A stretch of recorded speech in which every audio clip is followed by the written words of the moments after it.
No hunting for Wi-Fi, no hassling with local SIM cards. Holafly, peace of mind always.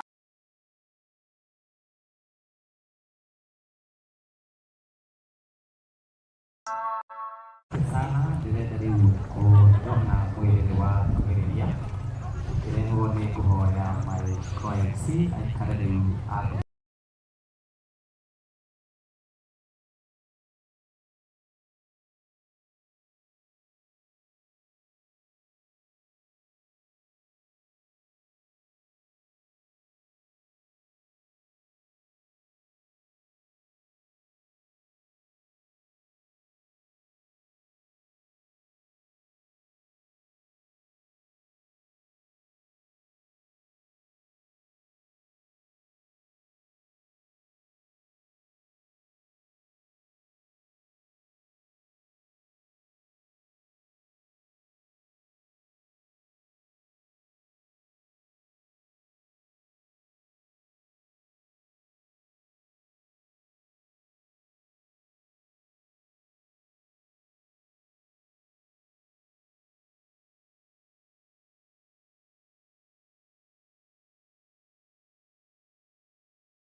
us.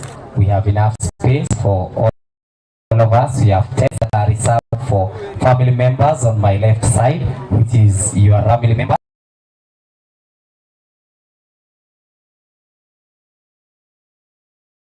The tents on my right hand side are reserved for the church, the Catholic Church, as well as Karen.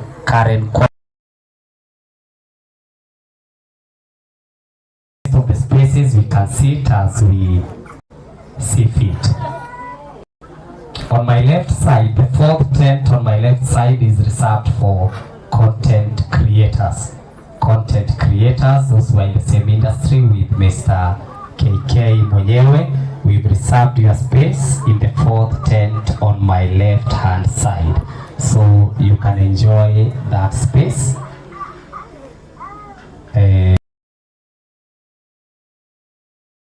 Nabere kuingira o tukirireirie tuthie nabere kuingira na guikara thi ni tondu program itu ni ikirie kwambiria.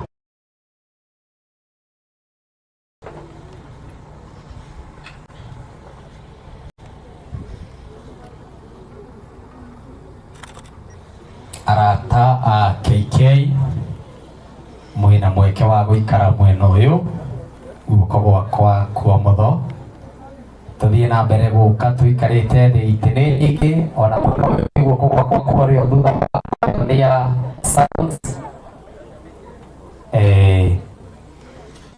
There is enough space for all of us, at least those who are here by now. We'll get a place and sit. Na no wega kumenyithia aikari a guku ndi umwe wao ati umuthi mbica ni irahurwo nyingi na ni wega riria wona ya kurora ugaikara kenete onokorwo kwina ihoru ni tondu no kahinda kanini no horo uyu wa gikuo ni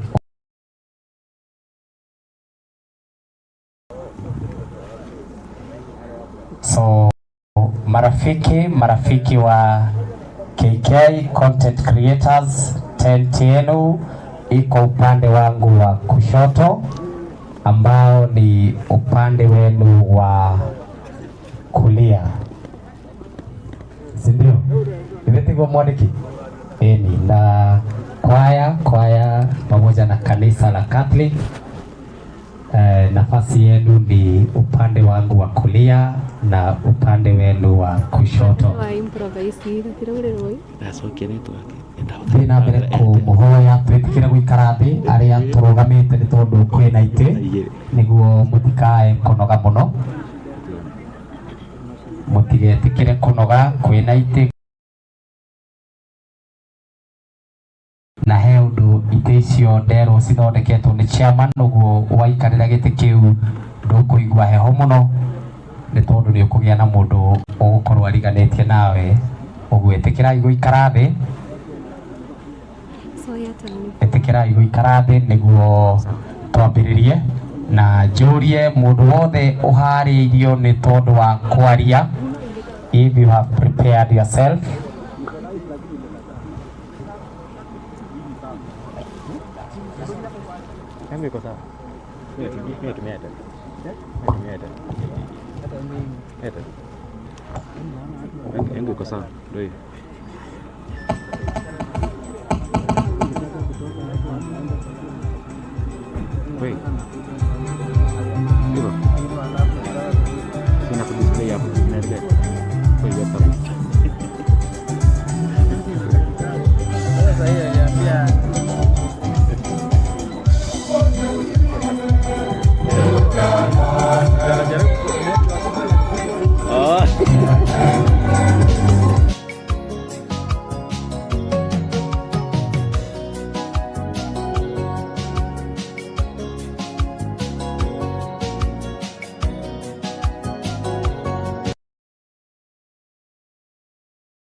macio mwathani mekohoka thiini wa Kristo mwathani witu mwathani uyu tuigwe na ritwa ria Ithe na ritwa ria Ithe na ria Mwana na Roho Mutheru nigutwike guo tumukumie Yesu Kristo.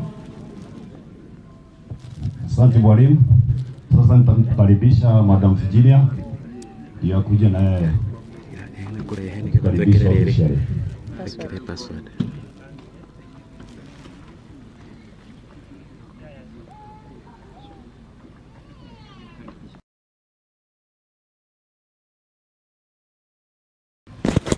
Naulizwa na mwalimu wa kwaya watoke kidogo, watuonyeshe pahali wataenda wajadiliane kidogo.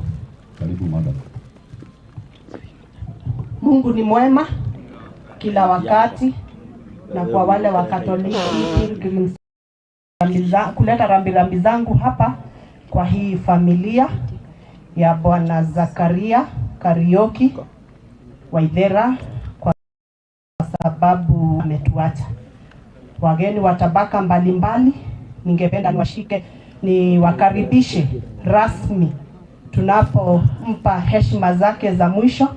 Tunajua ni kijana mdogo ambaye tulikuwa na matumaini mengi sana na yeye, lakini Mwenyezi Mungu amemchukua. Kwa hivyo nawajulisha kwamba hii area inaitwa Githirioni sublocation, Gathaite village, Githirioni location. Mungu ni mwema kila wakati.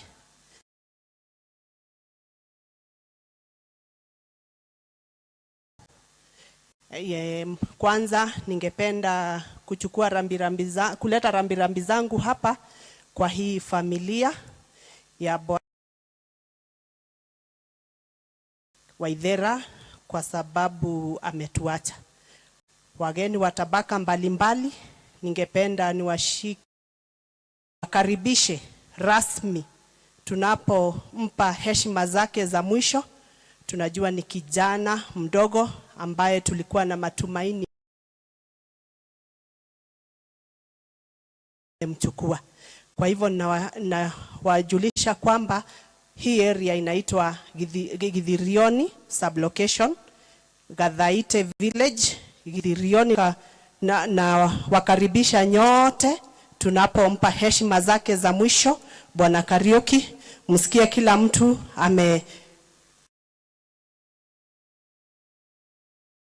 tukiwa na amani, security iko tight na tunawakaribisha sana sana. Kwa hivyo sitaongea mengi. Jina ni Virginia Jenga. Mimi ndiye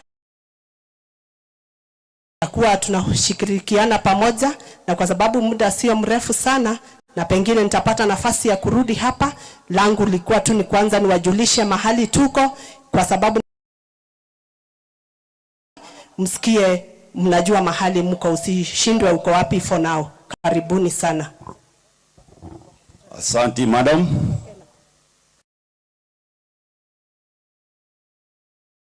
On behalf of the church, St. Charles Ronga Githirioni Catholic Church, Baba Baroko na Wakristo wote wa Githirioni Catholic Church, nataka ambao KK alikuwa na shiriki wakati ako hapa. Kwa hivyo kama kanisa tutaendelea kushirikiana na nyinyi, na mtu wa kwanza ambaye atatuongelesha ni family member, na anaambiwa naitwa Mrs. Washeke. Mama Washeke, karibia.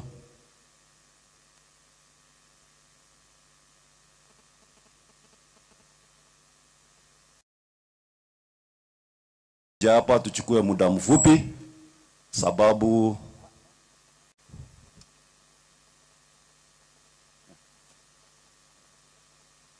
nataka tuchukue, na ukiangalia saa it's only a few minutes remaining. Kwa hivyo ningeomba wenye watakuja kuongea waongee kwa ufupi. Karibu Mama Washeke. Wa Kristo roka Mwathani arogocwo. Hamaritwa makwa njitagwo Jeni wa Mbui wa Kamau, nyina wa Karanja ni tata witu, muthuri wake Kariuki, Maria nyina umwe na mami wakwa. birambi ciakwa thiini wa muciĩ ũyũ makĩria ngĩenda gũcokeria Ngai ngatho wa kĩheo gĩa Kariũki kuma rĩrĩa aciarirwo nĩ mamu wao nĩ maikarĩte na cũcũ wao na nĩ mwana tũrendete mũno nake nĩ aratwendete nĩ tũrokaga thĩinĩ wa gĩikaro gĩkĩ mwana ũyũ nĩ aratũnyitaga ũgeni nĩ tũrenda gũcokeria mũhuro wa riũa turenda kwĩra Ngai nĩ wega tondũ Kariũki ndanatuĩka wa kũhinyĩrĩrĩka nĩ kũrwara no nĩ turenda kwĩra Ngai ũguo aronire nĩ wega tuikare ithuĩ ta wendi wa Ngai atĩ kũrĩa Kariũki athiĩte nĩ tũkamũkora. Ngai wa muoyo amũrathime na mwĩke wega inyuĩ mũkĩte gũtũcakaithia nĩ tũkenete mũno nĩ ũndũ mũthio na mbere nginya tũrĩkĩrĩria wĩra ũyũ wa Kariũki. Ngai amũrathime na mwĩke wega. Asante mama Washeke kwa kuchukua muda mfupi.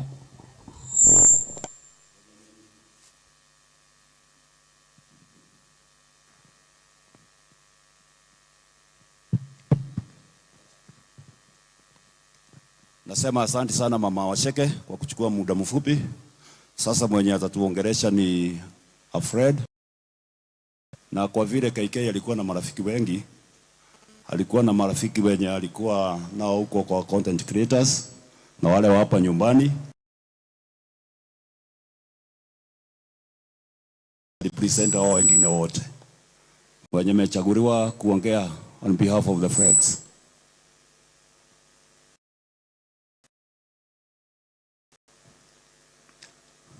Tukigoja huyu wafike, tunaweza kuongelesha na aneimba. Tukigoja marafiki wafike.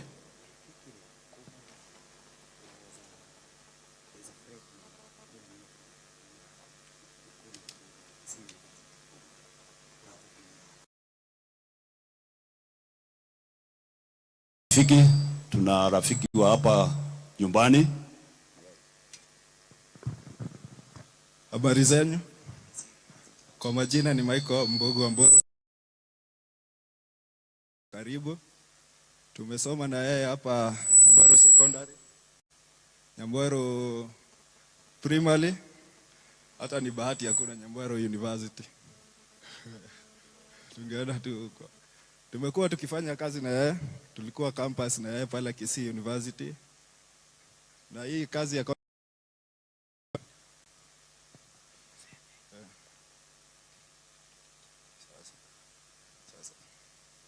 na hata hii kazi ya content creation akifanya,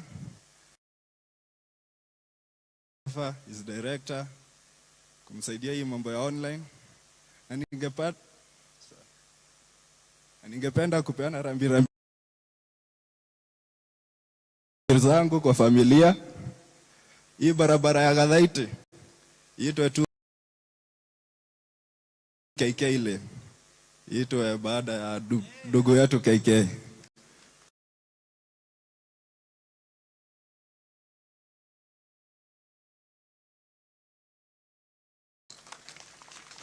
Asante Boro, nafikiri MC amesikia request yenu na hata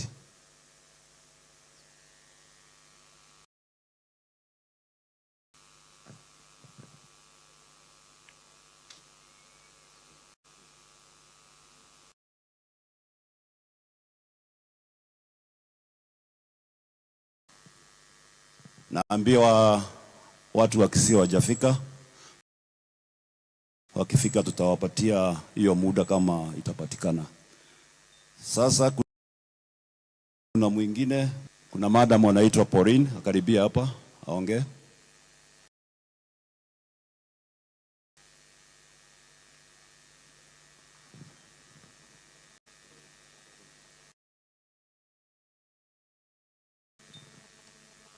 Pauline, wapi?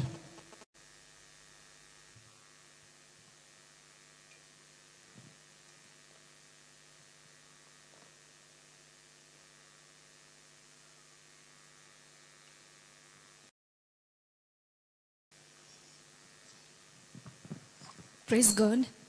My name is Zach, who's a good person and a person who cares. much for the friends. And what I would say is just because for the short time, yeah, may His rest. Asante Pauline. Taita sasa ni Kafengo on behalf of the content creators. Ndio atujulishe na wengine. Kafengo, karibu.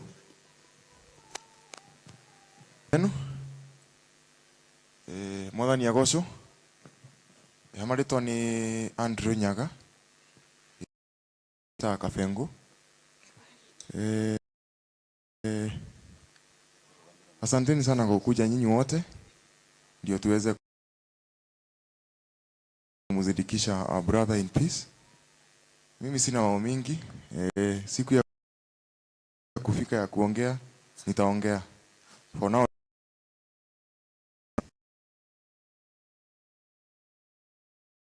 tumetoana mbali sana. I was his best friend. He was my best friend. Tulikuwa tunaishi the same area. We started the content the same time. So for me it's painful. Sina maneno mingi ya kusema because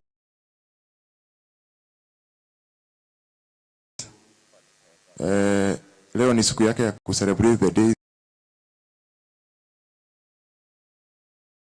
Anaendelea kutupea nguvu wakati huu mgumu. So sitaongea sana. I want to call all the content creators hapa.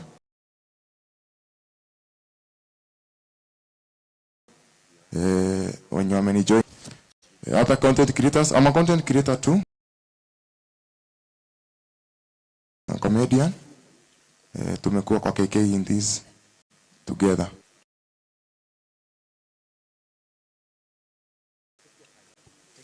Content creators, if you are a content creator, join me.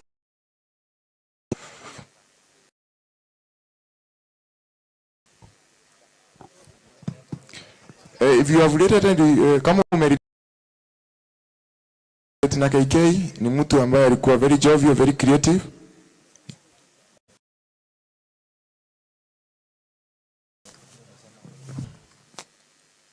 Wakuje.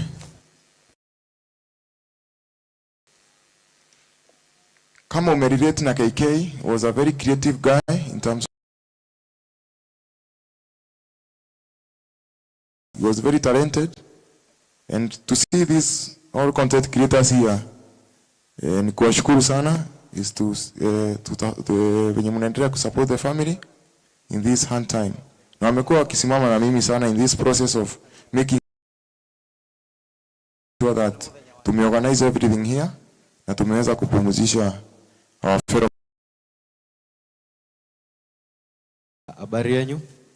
Mko salama? Tumemekiwa request watu wa media, mnaweza tusongea kidogo angalau mafans watuone. Mtusongee kidogo sababu tuko na mafans wako hapa.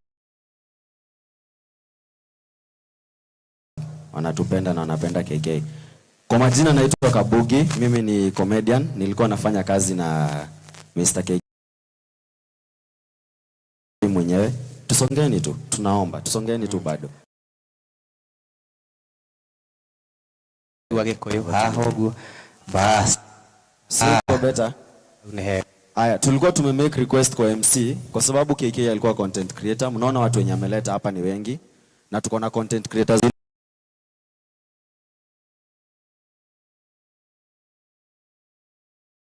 Tuambie unafanya nini? Briefly tu. Mafans wako wakujua angalau wajue ulikuwa unampenda. Tuketi kindly. Jina tu.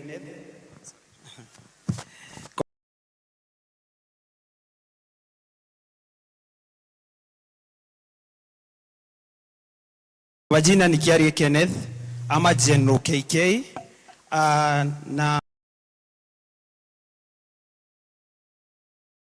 kwanza wacha niambie familia pole sana, wakulima wa hapa, na niseme tumekuwa tukifanya naye kazi vizuri. Asanteni sana. Asante, thank you.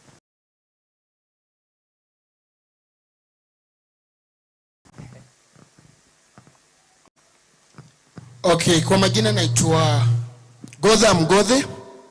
Mimi ndio team Jenzi pale Tao Nairobi. Ukisikia maandamano shughuli ni one time. Hiyo nasemanga kila mahali naenda. Well, Oma Mwangi, Demoge Kuyu. Sawa? Na shughuli ni one time. Bado nitasema tu hata nikiwa kwa matanga KK. Sawa moja. Asante. Thank you. Mweletwa tu na uria wikaga ugaikara thi. Habari zenu? Kwa majina naitwa Anongoro. I'm a content creator and a friend to KK. Thank you. May he rest in peace. Habari zenyu? Naitwa friend ya KK. Habari yenu? Naitwa Bubu Actress, friend ya KK na fellow content creator. I'm a content creator and comedian, friend to KK comedian. May his soul rest in peace. Yagoso, Madhani Yagoso rege. Nijitagwo Githua Mani, content creator. KK ari murata wakwa na may his soul rest in peace. Madhani Yagoso rege. Nijitagwo Jeka hiyo kana ithe wa Derito. KK yarari murata wakwa muno. God bless you. Thank you. Na ni wega akageithika.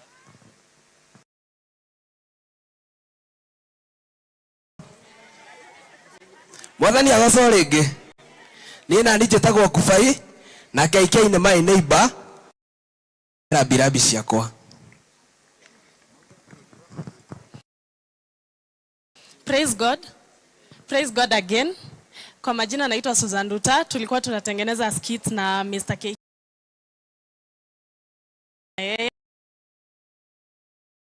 And may his soul rest in peace. Bwana asifiwe. Naitwa Lizzie Actress. Nilikuwa nafanya na KK Kisii University. Actually was doing Ngaine mwega. Kwa majina naitwa kama Chicha. Nimekuja hapa kupatia KK last respect. Asanteni. Haraka wengine mfuate hivyo msipige story. Praise God. I'm Joan Muthe. Leo tulikuwa tunashoot na KK Kisii University. May soul rest in peace. Naitwa Marcus, content creator. Nilikuwa fan mkubwa wa KK. May he rest in peace. Tumsifu Yesu Kristo. Kwa majina naitwa Vincent Kenyan Boy, a content creator. Nilikuwa best ya Mr. KK. May he rest in peace. Praise the Lord. Mimi naitwa RSG ama Samji. Nilikuwa napenda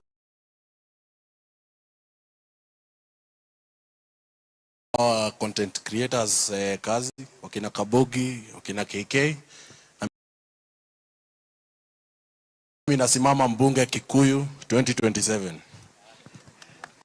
Watu wa media ama mgawane kuwe na wenye wako mbele kanoro na atia kafugi todo juu family hai tuoni tengeneza kabarabara kidogo Raha Premier tagaria guthondeka hau uguo hage na gabara uguo. Thank you ni todo wa gwathika niguo na mundu ukijiintroduce at least unaweza angalia.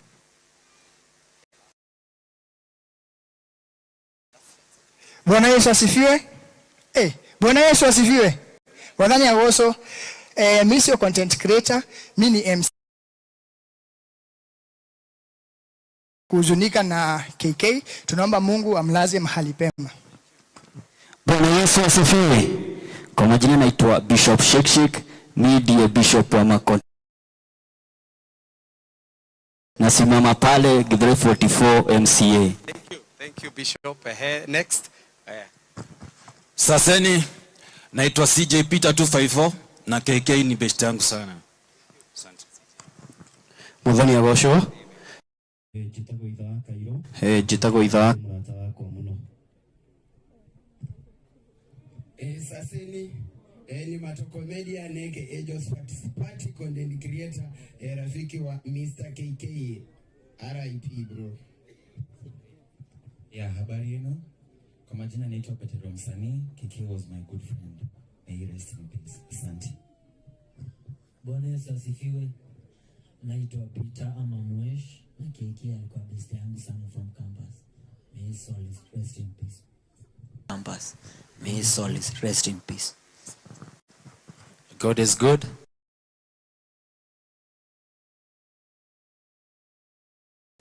And all the time. Mimi naitwa Kayeye Comedy na Director of Africa Transformation Digital Media. KK, may his soul rest in peace. Thank you.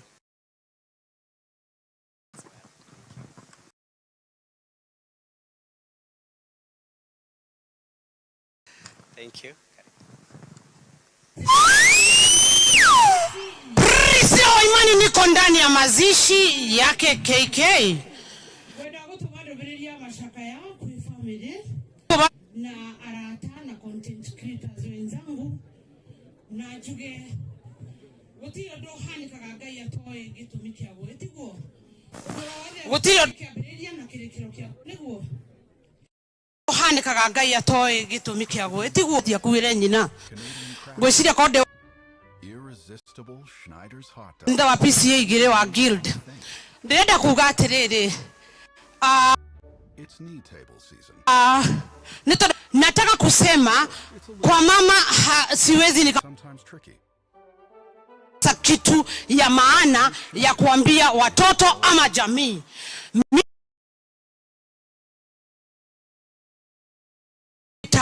Maisha imebadilika ama si ndio?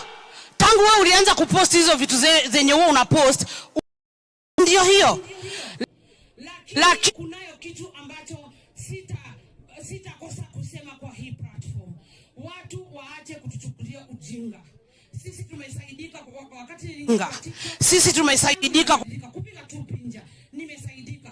Kuna watu nimesikia wakisema ya kwamba huenda watatutengenezea TikTok Kenya. Shauri zenu tunawajua. Mimi Priscilla hapo mbeleni tengeneze, tunawajua. Mimi Priscilla hapo mbeleni nilikuwa mwimbaji. Hatukusaidia. Na nilikuwa member wa camp Dika, serikali ikiwa inatuangalia hivi hatukusaidika, lakini mko hapo hivi hatukusaidika, lakini Kenya mtengenezee, mnataka kututengenezea TikTok Kenya, na mkuwe na wakati mwema. Na mimi kama Priscilla Waimani nawatakia kila laheri mkitengeneza hiyo TikTok, alafu content zenu hapo sawa sawa.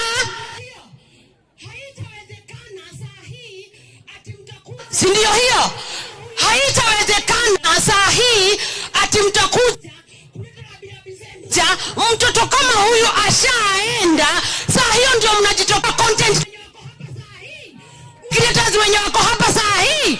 Ukisaidia watoto 10 content creators wa 10 uwape 1,100 maisha yao yatakuwa yamebadilika. Uanga tunashikana mikono, lakini nyinyi mko hapa mkikuja kutucheza tere. Nyinyi serikali na kuambia hamjatufurahisha na mnataka kutuchezea. Sisi kama Wakenya tunayo bidii na sisi tunatia bidii kila kuchao.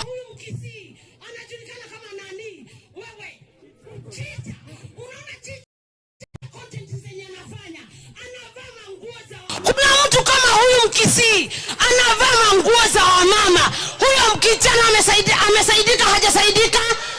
Lakini ukikuja kuanza kumwambia ati milioni 1 wakati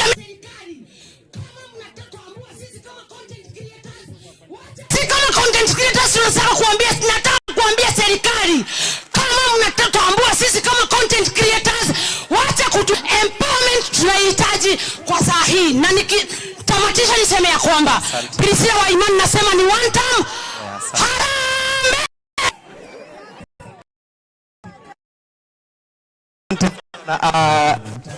Ndio Priscilla Waimani, mtaniruhusu kwa wale ambao wamebakia tafadhali. tafadhali tuge turitwo peke yake aria matigarite kibe ukamba wambia tafadhali ritwa tu wa uga ritwa tu mundu ritu ka fall out na niguo ndona makahota kuona ha Kajairo ndiramenya ni atia guthire na wina hinya ukiri na hinya rutumire hinya ucio undeithiria andu aya ona no umure. Mimi naitwa MC Kibe the heavy thinker. Tulikuwa tunafanya kazi na Mr. Sio ni tukumane toinuka. Asante sana. Thank you. Mimi nilikuwa nafanya character ya the president William Ruto. Much. Mimi naitwa MC Kibe the heavy thinker and then you fall out. Thank you. Hi cousins.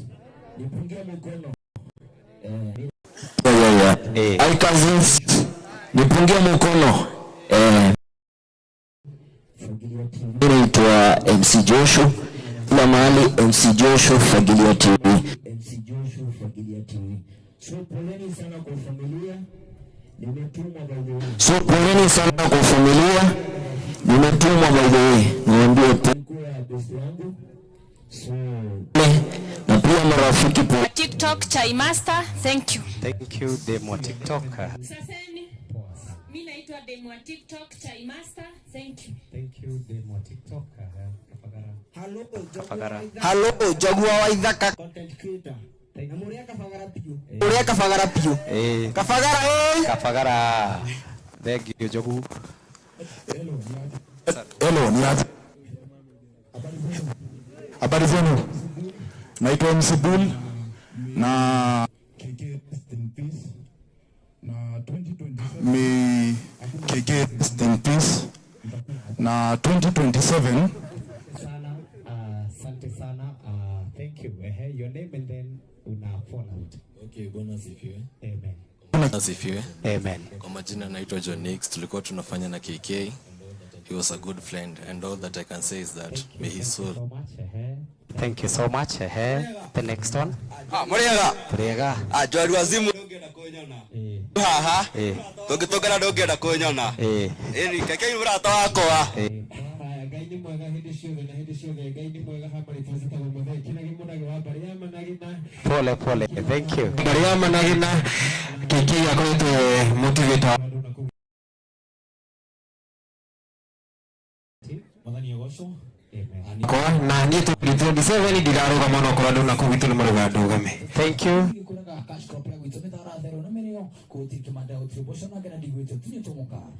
Thank you Ngai ni mwega. Asante. Mwathani Yesu. Thayo. Thank you. KK Thank you so much. Yeah. Muriega kwa majina na Thank you so much. Yeah. Muriega mweyumerie kura ciambia kuoywo na muoye na rĩti nene andũ aitũ ndĩramũthaitha na mwĩgerie tu. Thank you. Nasema one time. Thank you. Majina naitwa KJ Mwaneki, I'm a youth leader hapa Kiambu. Kitu yenye mimi na alijitagwo Bishop Kamangu muhujia muitiriria maguta no ni matawa kana ihecia wada huhu. Poleni sana kwa familia. Thank you muno. Leo kugo guo ni wega wauga. Ngai ni mwega. Hindi ciothe. Ni nani njitagwo KK rafiki yangu sana. Thank you pole sana Domi. Bishop Kamangu muhujia muitiriria maguta no ni matawa kana ihecia wada huhu. Poleni sana kwa familia. Tulifanya kazi. Mimi naitwa Murife na Joma. Tulifanya kazi na KK mwenyewe akiwa Kisii University. Nilikuwa Kisii before nikuje Nairobi, so tunasema KK rest in peace. Thank you so much. Bwana asifiwe. Amen. Bwana asifiwe tena. Asifiwe. With the variety of Kisii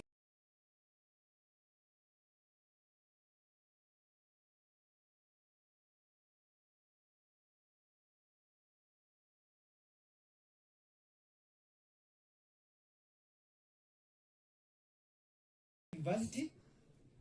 Thank you. Badai. Thank you. Asante sana from Kisii University. Jina and then you follow it. Na tuthi na mbere kutuma ari angi mone. I don't know how to help ourselves. No ni kurabatarania kuonekane haha ndi kumenya uria tugwika ona MC wako haha no ararigo uria tugwika. Reke tuge tumaritwo tugikaraga the please. Go on. Abada ke ateka comedian, comrade from Kisii University. Hata akipumzika, he is still right. Thank you. Thank you. Content creators ahead. So kwa majina ni Kenyan Explicit ama wengine wananijua kama kijana wa VAR. Tulikuwa tunatengeneza skits na Mr. KK. Tulikuwa tuna kwa video zake. Thank you. Praise Jesus. Amen. I'm Luciana Creative. KK alikuwa rafiki yangu. Thank you. Thank you. And sorry. Wangani ya washo.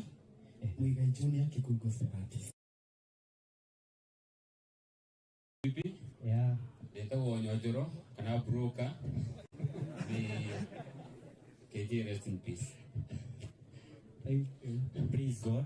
Amen. Ken Wawero, Mama Kenwesh, and may his soul rest in peace. Thank you so much. Murege nyote. Turega. Naitoka John Steve, kutoka baba. Thank you. Turete kurikia riu. Rugana rwa please. Thabari ciake ona video ciake nĩcigucĩrĩirie andũ aingĩ kuma gũkũ wa Kadadĩ. Njĩtĩkaga MC Kim Kadadĩ. Thank you Kim Kadadĩ nĩ tondũ na mũgambo mwega. Mwega. Turega. Niĩ njĩtagwo MC Zaku, the content creator. Thank you MC Zaku. Yesu nĩ wakuroka.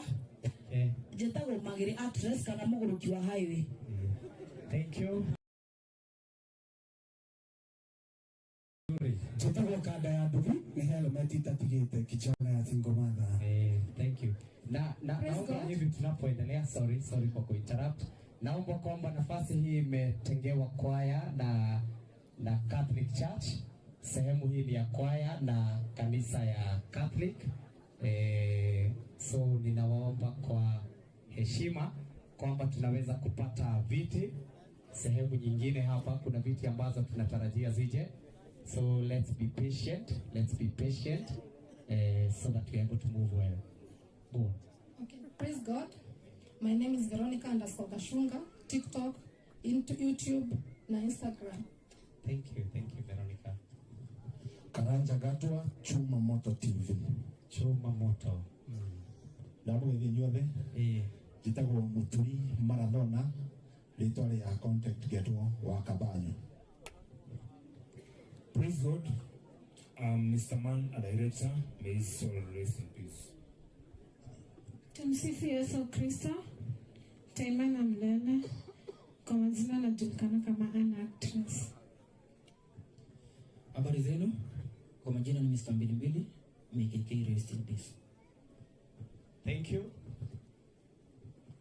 Praise God. Hey, hali mwana mkiona tumevaa hivi mjue kuna baridi sana. Na hadi ina Paxson TV ni zako Paxson shaka wa gunya na twego ko nigo tigirira gutio na kaudo na kamwe ga kuhitokirira. God is good. Uko wa nyumba 10 Farafara FM. KK rest in peace. Mko salama? Tuko salama. CEO Bruce, KK rest in peace. Habari zenu? Nzuri. Peter Onso. KK was my friend. May his soul rest in peace. Asante. Karibu. Bwana Yesu asifiwe. Naitwa Jack ama Manchudu. May he so rest in peace. God is good all the time. God is good. Espichege, may KK rest in peace. Hamjambo tena, kwa majina ni MC Pixie Shelly, ama kipenda Nyoto Kinyozi kutoka pale Ivoli Muru Garariga na kuanga Energy Radio Ambassador. Yes. Geto kwa waswa kanganga dia content geto angosa awagige. Hello. Kidawa hapa hivi na KK unadhaisi ni umwe witu. Bwana asifiwe. DMK Favored TV hapa. Habari zenu? Naitwa Sami Mchoraji na KK alikuwa beshte yangu. Apumzike. Thank you Sami Mchoraji, na tunabakisha kidogo. Karibu. Go on. Hello.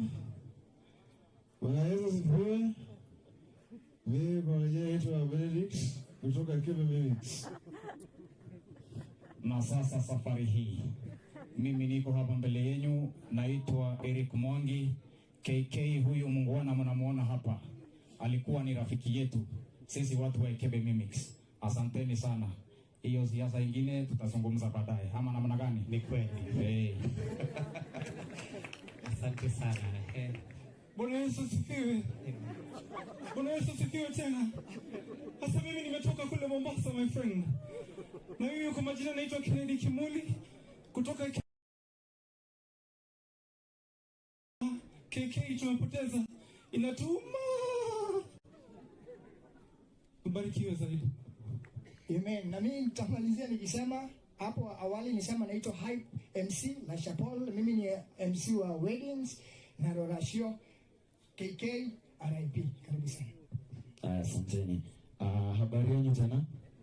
Kwa majina nimesema naitwa Kabugi. Mimi ni content creator, comedian na pia mimi ni MC. Tulikuwa tunafanya kazi na KK. Tumefurahia sana vile mmekuja na reason nimefanya tukakubali content creators waongee ni sababu kuna wazazi wako hapa wanauliza alikuwa anafanya nini, alikuwa anachekesha kina nani. I hope mmeona alikuwa amecreate community mzima, si ndio? Asanteni sana kwa kuja. Pia watu wa media nipatie sisi content creators, najua hawajatambuliwa na mtu. Asanteni sana kwa kukuja. Nimeona watu wa gava pia na wakaambiwa tunashukuru mkitusaidia saizi, but tunaweka request moja. Tuko uhai. Sikuna sisi wenye tumekuwa hapa na mtu. Asanteni sana idia sahi, but tunaweka request moja. Tuko uhai. Sikuna sisi wenye tumekuwa hapa. Tunaomba sisi wenye tuko tusaidieni saizi wetu tuko, si ndio? Asanteni, naitwa Kabugi. Naomba niite representative wa Kisii University na nikimaliza kuita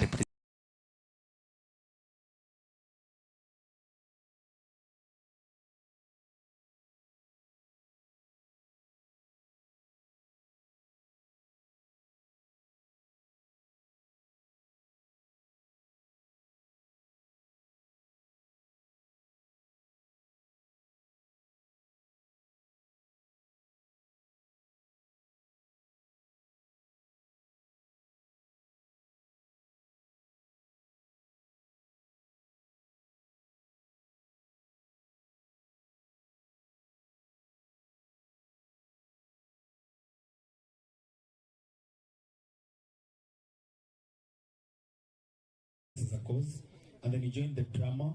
At that time when he was joining, there was no comedy club. So when he joined, they now founded the comedy club. So after founding the comedy club, and then the fame came in. We have come here with a number of people. We have the student leaders from Kisii University. I think Sharon is just come. Just come a little bit. This is the representative of the school where Sharon comes from. Just say a word, kindly. So, hi. Comrades power. Comrades power. Comrades viva. Viva comrades. Okay, so my name is Sharon Akinyi Ochieng from Kisii University. I was KK's faculty representative. We have lost a great person. We are sorry to the family. May his soul another refugee. So with us we have Madam Dean. Kindly come forward and other staff just to say a word and greet the family. Madam Dean.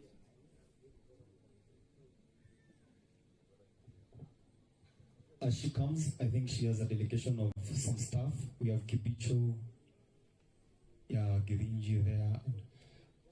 As Madam Dean is coming, she has a speech by the Vice Chancellor. He is also with us here, but in spirit. So, why did I choose the Neo MasterCard? Easy. I needed instant credit fast. Most credit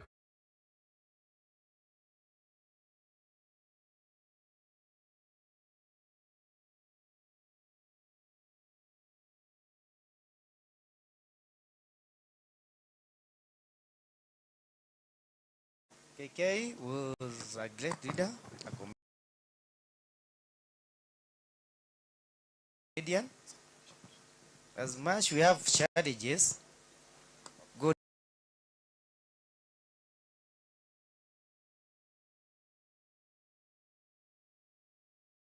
is great.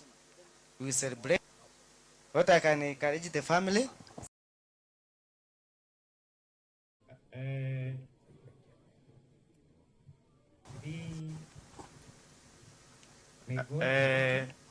God give her guidance and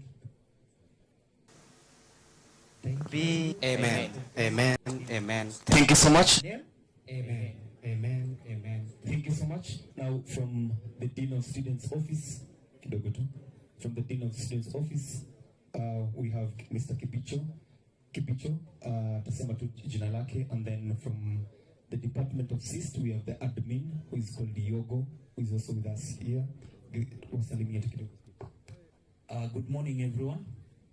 My name is Samuel Kipicho. We work in the Student Affairs Office, and we used to work closely with KK. So to the family, poleni sana, and to each and everyone who is here, we've all lost a very dear person. Social media, we felt that we knew him, and we knew him through social media. So pole to everyone from Kisii University. Thank you, my colleague. Good evening, good morning, everyone. My name is Diogo Isaac. I'm the administrator where KK was studying, School of Information Science and Technology.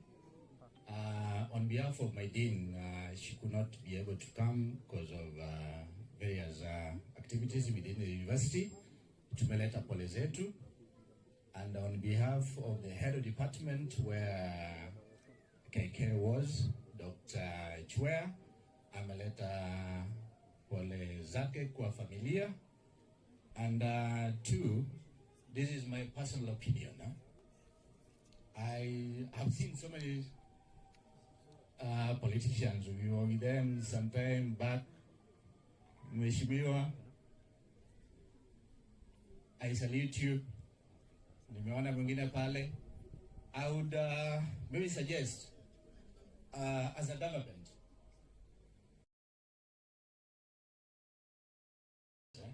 is when we chip in money for them. KK was a good content creator. I didn't get to meet him on a one-on-one basis, but I would see on TikTok and all those things. I maybe suggest as a government we should have something that promotes content creators. And I'm sure, Mheshimiwa, you guys are very close na president. Tafadhali, because of time we cannot talk much. No, it's okay, but I know they are. But tufanye hivyo so that the content creators can be given something. Two, we are very sorry for the family, and kwa niaba yangu as the admin where the boy was, na naweza sema pole kwa familia, and thank you so much. Thank you so much. So, as a university, we have the Department of Student Affairs. This is the department where represented, it's headed by the Dean of Students. So KK in the university had another mother who really took good care of him, who is the Dean of Students. Yeye ndio anachunga watoto wote. Tunamuitaga mama watoto. So kindly, you will assist me, welcome the Dean of Students, Kisii University, Dr. Gladys Osoro, to give her condolences and the Vice Chancellor's condolences. Thank you. The immediate family of our departed son, Zachariah, the close relatives, the friends, the content creators, Kisii University fraternity, and all the mourners. It is painful to bury a young person. As a mother, it is very, very sad. He had a whole future ahead of him, but unfortunately, he has slept. And the gap he has left is big. As a university, we have lost, because he was a great asset. He was a guy who had honed his skill sets, and he was out there trying to fend for himself. But unfortunately, he was still unwell. He had defied his studies. But here we are today saying goodbye. Mom, wherever you are, and your children, may the remaining journey walk with hope that there is a resurrection morning, because burying your son is painful. The entire country has lost, and we appreciate the support that has come from wherever. When you look at the multitude gathered here today to give KK a befitting send-off, it is a big testimony of who this young guy was. We make our funerals while we are still alive, and KK has made it. May God have mercy and take care of the remaining family. We started this long journey very early. We woke up at 4 from Kisii University. We came a full bus. The students are on long vacation. Others are out there for attachment and teaching practice. But because of who KK was, we had an overwhelming demand from our students. They wanted to come. But because of resources and other things, we only came one bus. And the students are here. My students, wherever you are, be comforted. The Vice Chancellor sent his condolence with the entire university. And kindly for now, allow me to read to you the condolence from our Vice Chancellor.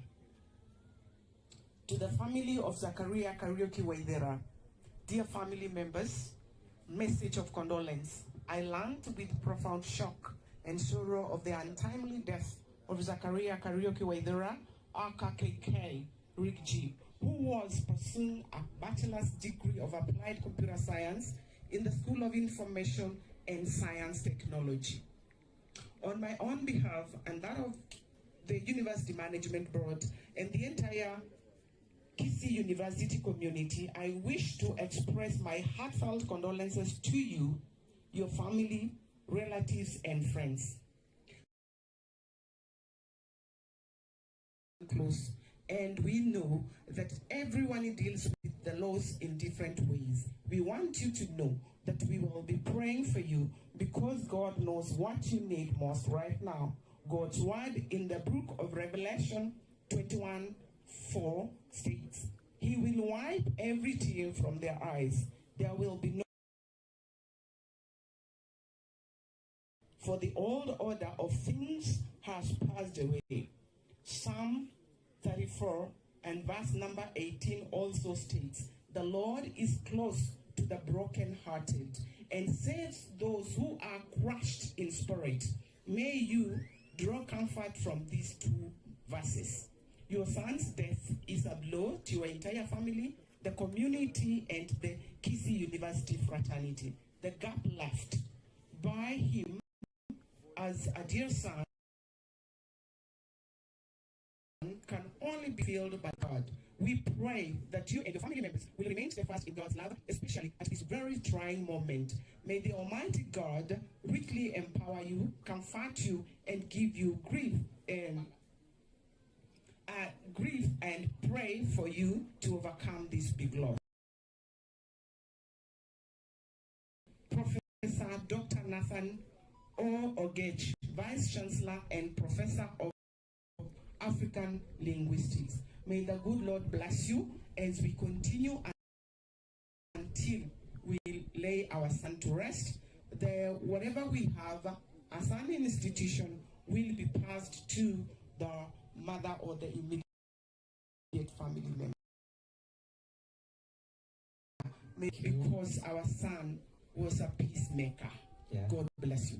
Thank you so much. You can put our hands together for Kisii University. Thank you and God bless you. Now, allow me to bring Ian for 1 minute, and then after Ian, I'm going to invite Ken, who has been the chairman of the committee that has been meeting at Kiambu. So Ian, a minute, say something, and then Ken, Chairman, kindly prepare to say something for a minute or so. Thank you. Thank you. Wakazi wa Parari. Thank you. Thank you. Wachungaji walioko, wakazi wa Parari, content creator wameweza kufika. Naona Mheshimiwa Mbithe, Mheshimiwa MC Rad Kirenga Ward, Mheshimiwa Karisho, Mheshimiwa Nongari, Mheshimiwa Mwadhi, Mheshimiwa Dennis Itumbe, ndugu na dada, habari zenyu? Mungu ni mwema na kila wakati.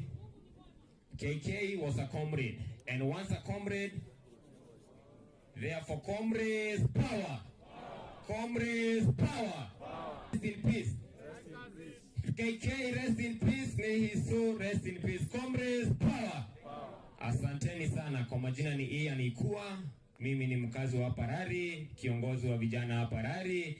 Grupu inaitwa Parari University and College Student Association, ambayo ni tume ya wanafunzi wote wa tertiary ambao wametoka eneo bunge letu la Parari, ambapo KK alikuwa mmoja wetu. Wageni wa Nairobi, asanteni sana kwa jinsi ambavyo mlitushikilia pale Nairobi. Sisi hapa Parari, despite ya baridi nyingi, tulishikilia na tunatumai ya kwamba leo tutaweza kumlaza pahali pema na kwa tumpatie heshima. Dakika moja MC, dakika moja. Leo ni siku ya mwisho ya ndugu yetu KK. Na kwa hivyo sisi kama vijana tutaki siasa katika mazingira. Leaders who are here, please let us give KK a befitting send off, and let us refrain and abstain from retrogressive politics, and let us give our brother a befitting send off. Comrades, wisdom. Comrades, power. Asanteni sana. Thank you so much Ian, aliye na sikio na kamati hii, na MC anapokuja nimeambiwa kwamba unaweza kaa ukiangalia screen yako. The last content creator who will send a message to us, a message of goodbye, will be Mr. KK himself, and Amos has prepared something, so tutaangalia maujaji wa matumaini pamoja katika sara. Tuthiete wega, tumeendelea vizuri. Kabla tuendelee na kuongea ingine, ningeomba tutoe mwili tulete hapa. Mwili letu hapa.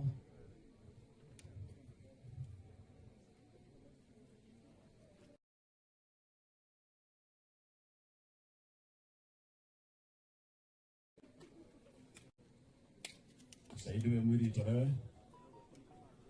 Tusaidiwe mwili itolewe. Ikitolewa nataka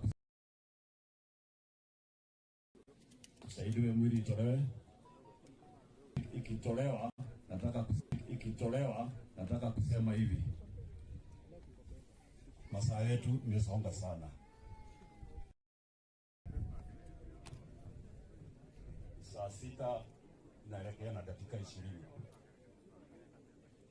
Tutapatia watu wengine baada ya hii, lakini wasichukue muda mrefu. Hiyo ni ombi langu.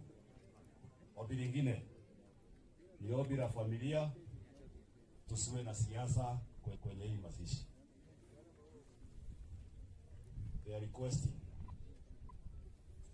Wanasiasa, najua mko hapa, tuko na watu wa serikali na wanasiasa wako hapa. Tunawaomba kwa miamba ya familia tusiwe na siasa mingi, na hata tusiwe na siasa mingi, tusiwe na siasa. Wacha tufanye ile lituleta leo ya kumsindikiza mwenda zake,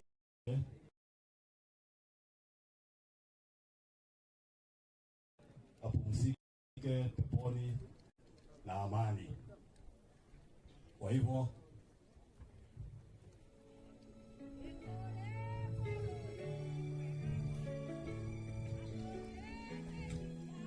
baba paroko amefika, na sasa kuanzia hapa Ni atapeana direction whether we are going to give any other people to talk or not. Lakini kwa miamba ya wale hawajaongea, tutamuomba Baba Baroko atie, si ndio? Kwa hivyo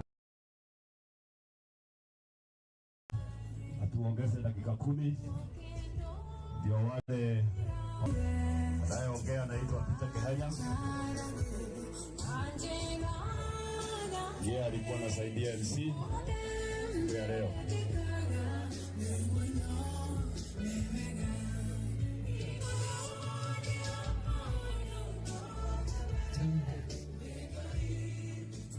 Ambavyo MC atatuongoza kama MC ameelekeza wale ambao nafasi ya kuongea, tutawapa dakika moja tu. Kwa hivyo chairman kamati ambayo imekuwa ikikutana hapa na ambayo pia imekuwa ikikutana Kiambu.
Yake ndio wale hawajaongea tuwapea hiyo nafasi, na kwa wakati huu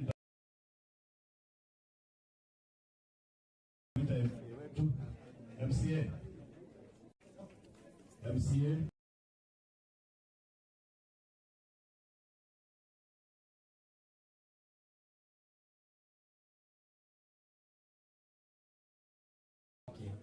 hii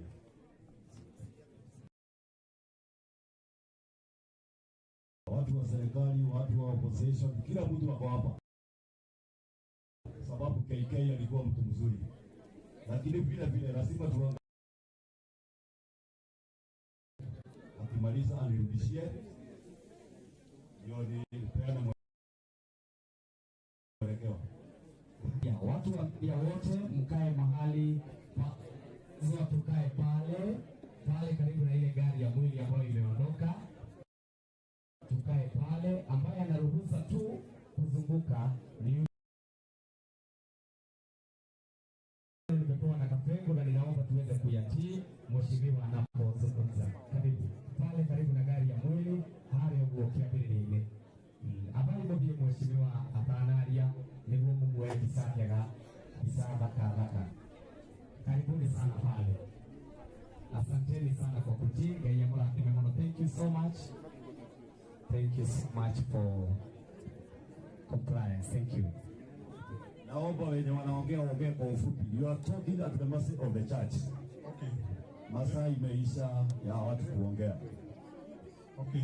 Asante sana bwana MC, familia, wageni ambao tuko na wao. Tuko na former MP Lemuru, Honorable Mwadhi, Honorable Kalicho, Sofika, na viongozi wengine na wageni ambao tuko na wao na waombolezaji. Namsalimu katika jina la Bwana. Hamjambo?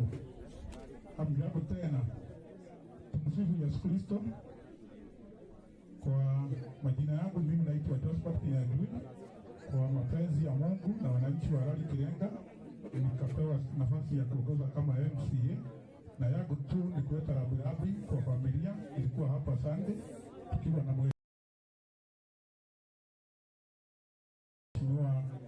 joto, alafu na rambirambi zingine za gavana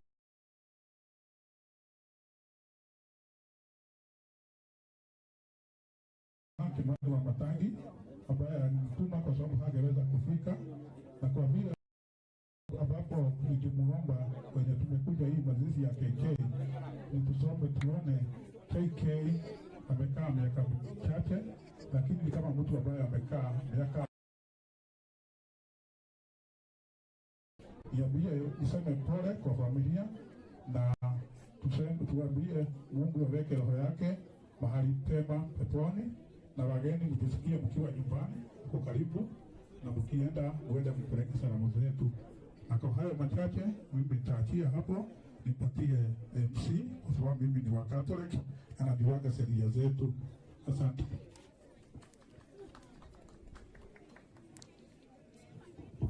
Asante mheshimiwa. Huyo ndiye MC wetu wa area hii ya Larry Kirega Ward, na hakuna mtu tafungia. Kuna watu wa serikali na kuna watu wa opposition, na wote ni wetu, si ndio? Na kwa vile hawezi ongea wote, nitamwalika mheshimiwa Karisho atujulishe na wale wamekuja nao, na hakuna kuongea, ni kuwefu. Hiyo ingine tutaongea baadaye. Tafadhali Bwana Judy, ninamuona hapo, naona mheshimiwa Mwadhi, lakini nataka tu msalimiane kwa leo. Naomba kwa miamba ya familia, mheshimiwa, tukalete down.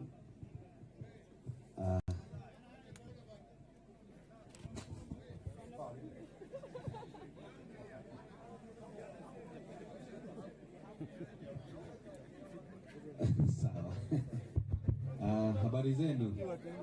God is good and all the time. Simunisalimie hivi, Bwana asifiwe. Kwa majina naitwa Mr. Karicho, na yangu ni machache, ni kuleta rabirabi zangu mahali hapa. Ni kwa sababu KK alikuwa ni kama ndugu yangu, maana tulizaliwa na yeye hapa kwetu ni hapa, na alikuwa kijana pafu. Nimeona ya KK boy, very humble boy, na amefanya makuu wakati wa miaka yake ambayo Mungu amempatia, na kwa sababu kumefanyika vile kumefanyika, ametuacha sisi ambao tumebaki tuendelee kufanya kazi ambayo Mungu ametuita tuifanye, ya kuleta amani, kuleta uhusiano na kufanya juhudi zozote zile ya ku make sure our country is stable and very peaceful. I know KK was fighting for a good governance. KK was fighting for the dignity of human life. KK was fighting for a very peaceful generation. Nao yote ameyatenda. So to us, tuendelee kufanya yale na Mungu atatusaidia. What I want to say is this. Very simple. The struggle continues. Si ni kweli? The struggle continues. Well, what we are saying that one term is inevitable. Hapa tuko sawa? Na tutaendelea kupigana mpaka Kenya yetu ikae laini. Sitaki kuongea mengi. Niko na wageni ambao tumekuja na wao. Kwanza niko na kiongozi wangu MC. Sitaki kuongea sababu niko na kiongozi mheshimiwa Mwani. Ndiye amesimamia DCP hapa. Lazima amgee kitu dakika moja ndio nimekata yangu, so that he may speak that 1 second. On behalf of the DCP party and on behalf ya Rigathi Gachagua na watu wote ambao wanataka imani kwa hii Kenya yetu iendelee vizuri. Mheshimiwa Mwani, you can do that. Thank you. Asante sana Bwana Karicho. Thank you MC and Father ambao wametukubalia tuongee kwa familia ya KK mwenyewe pamoja na wale wote ambao wamekuja tuomboleze pamoja. Students from Kisii University. Our God is good and all the time. Bwana Yesu asifiwe. Asante, mnikubalie nipeane risala zangu za rambirambi zangu mimi mwenyewe. pia za familia yangu, na pia ninyenyekee nikipeana risala za chama chetu cha DCP ambako mimi natumika huko, ama niko na wadhifa wa naibu mwenyekiti wa DCP, na walijua ya kwamba KK mwenyewe alikuwa mmoja wa content creators na ambaye tulikuwa tunamwenzi sana together with the others. Kwa hivyo mkubali niwape those condolences on behalf of the party. The other condolences I want to pass is our party leader Riggy G. He's not in the country, he's out of the country, lakini anatafuta tu vile nchi inaweza kuwa nzuri, vile Kenya inaweza kusonga mbele, na vile vijana pia wanaweza kuacha kudhulumiwa kiasi. Na mwisho nikimaliza, pia mimi ni wa Catholic na najua tunatumana maombi, tuombee nchi yetu na tuombee viongozi wawe na dhamana ya maisha, just to respect life and to know that we hold this country, we live here in trust, and we hold it in trust for our minds that we have, and that if we kill our children, we are wamesikia. Kwa hivyo, the issue of dealing with our youngsters is very simple. Just listen to them, and they are ready to discuss. Our content creators, nimeambiwa ya kwamba tuwatafutie mahali kwa serikali, labda ile itakuja, kwa sababu hii sijui iko namna gani, mimi siko kwa hiyo.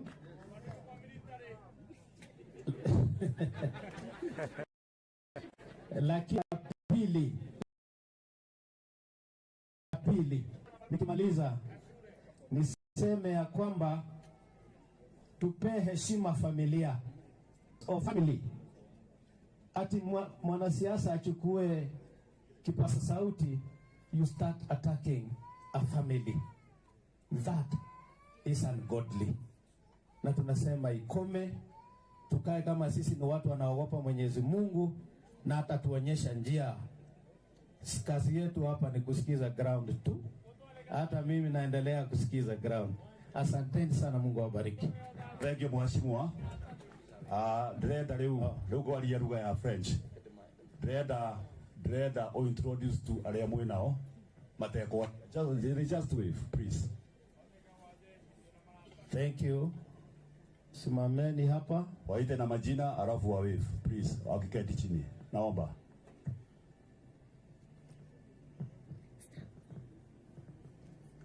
Haya, no, tuko hapa na mheshimiwa kutoka upande wa Kiambu, former MP Jude Jomo, pia yeye ni mwanachama wa DCP. Asante sana Jude. Haya, tuko na huyu kijana anaitwa Kawanjiro. Kama mlisikia, kijana ambaye alidhulumiwa akashikwa tena kama terrorist, alafu ametoka na haja terrorize mtu, ni huyu anaitwa Kawanjiro, and he is saying he is still strongly supporting revolution. Kawanjiro Mbithe, Madam Mbithe, asante sana kwa kuja.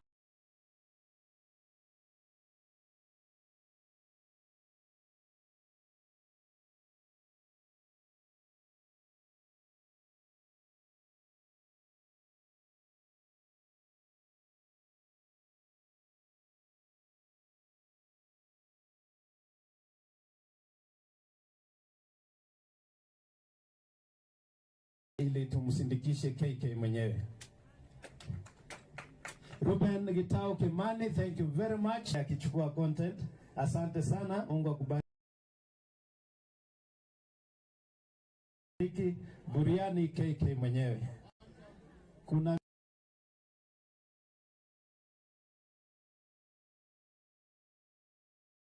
asante sana. tuko na bwana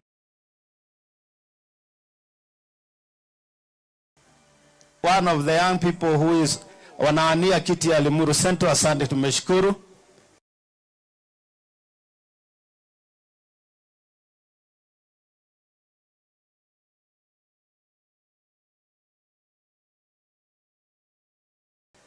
And now I have our coordinator wa DC Waga, mwimbaji na ni mzuri na tufanyia kazi nzuri.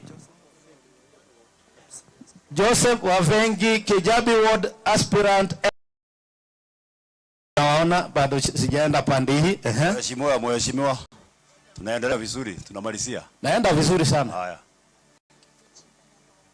Virginia anasema Mama Nyandoma Ward, thank you very much Virginia. Malizie na maombi. Bwana asifiwe. God is good and all the time. Nijetagwo Masino Gari Evangelist na ndimwona kumenyendete mwathani. Niturokete mucio wa KK muthenya uria matakinyete guku. KK was the father figure of this family. Na nie ni ndaririre muno.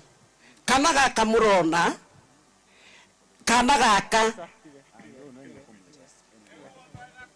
Josephine ndiragatuire kana gakwa. Mamu wao no nyende areho haha na ihenya mumuone. Andu a Ngai. Ngai witũ aromenyerera ciana citũ.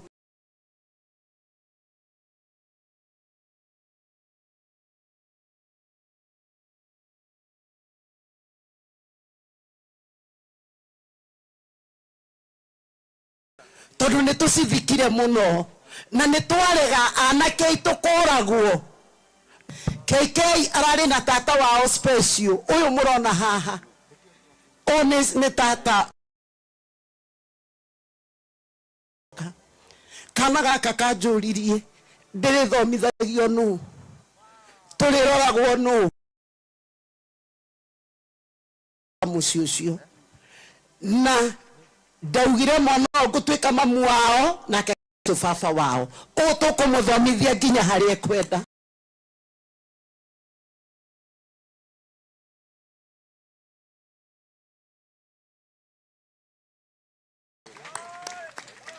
Na higa thukuru agoka na agaikara na twana turia njikaraga natuo tondu mamu wao ndigwiciria mamu wa kindu angihota gwikira mwana uyu na ni njui Ngai ni aguteithia mucio ni urabatara uteithio munene na ni njui tutiku ni tugwika uguo. Ngai wa muoyo amurathime tugika maundu maya. God bless you so much. Asante sana. Asante mheshimiwa kwa that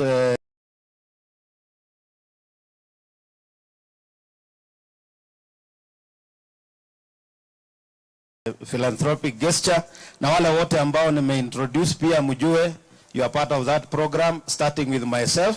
Tusaidie huyo mtoto asombe paka mahali tuthiete wega. Mtu wa mwisho 2 minutes. Mheshimiwa Yube, karibu.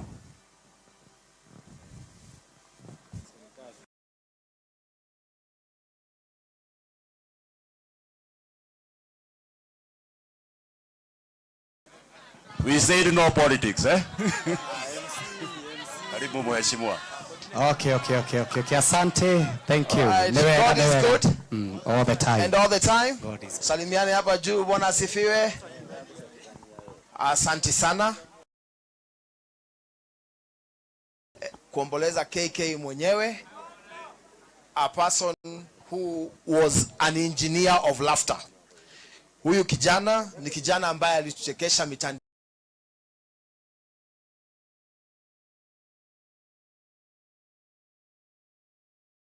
And something to keep us alive.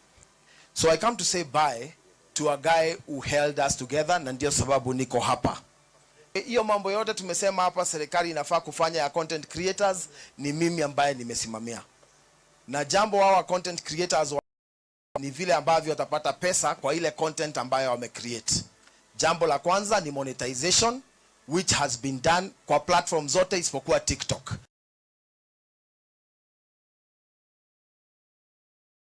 Tangu tuchukue ofisi, Facebook wamekubali, na sasa Facebook inapeana pesa kwa ile content ambayo unaweka. Na yule ambaye sidhani hawa content wako na one term, content creators is a lifetime. Kwa hivyo hawa content creators, kwa hiyo mambo ya Facebook yake haijakuwa sawa, kuna email address creatives@president.go.ke, tuma pale na tutahakikisha kwamba Facebook yako imeanza kupata content monetization. Jambo la pili, ile DST tax ambayo ni digital services tax tumeshaitoa ili kuhakikisha kwamba wale ambao wanatoa content tumepeana challenge na tumepatia Kabugi hapa asimamie fanye mkutano. You need to create your own circle ambayo tutasupport hao ambao wana digital creative circle ili tuhakikisha kwamba mko na pesa ambayo mnatumia kwa sasa. Jambo la mwisho. Naomba tafadhali. Hii familia kama ambavyo imesemwa ni familia, na nilikuwa hapa jioni.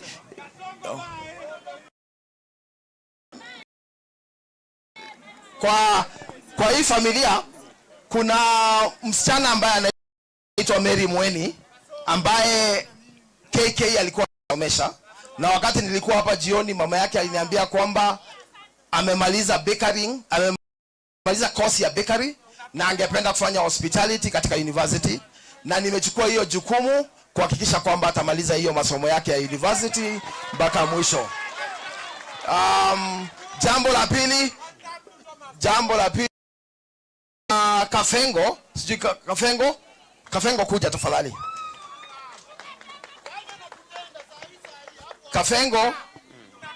Kafengo amekuwa anafanya kazi na KK mwenyewe, na watu wengi sana katika mitandao wameniambia kwamba huyu Kafengo tusaidiane na yeye. Sasa mimi nitachukua Kafengo. Wow, thank you. Ili nimpatie kazi. Thank you. Nimpatie kazi ili aweze kutusaidia kuaddress mambo ya digital content creation. Na ni ufunuo na hiyo kuanzia Monday. Ya mwisho, Mungu awabariki na waweke. Na tutaendelea kusupport content creation because we have a duty to ensure that content creators earn their money. Don't just make noise. Come and help us to also do the same. We have created stuff and value for digital creators. You can shout all you want, but these content creators need money in their pockets, and we will ensure money gets into their pocket. God bless you and keep you. Asante mheshimiwa. Thank you. Asante sana. Leo ni MC Urari. Asante. Sio Itube anaongea, ni MC.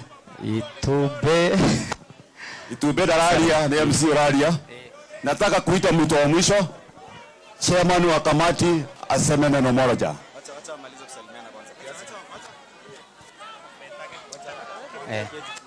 Komiti ya Kiambu, chairman wenu wanapoongea. Komiti tutasalimiana baadaye tafadhali.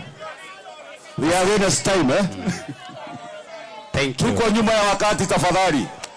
Tutulie kidogo. Wacha tutulie.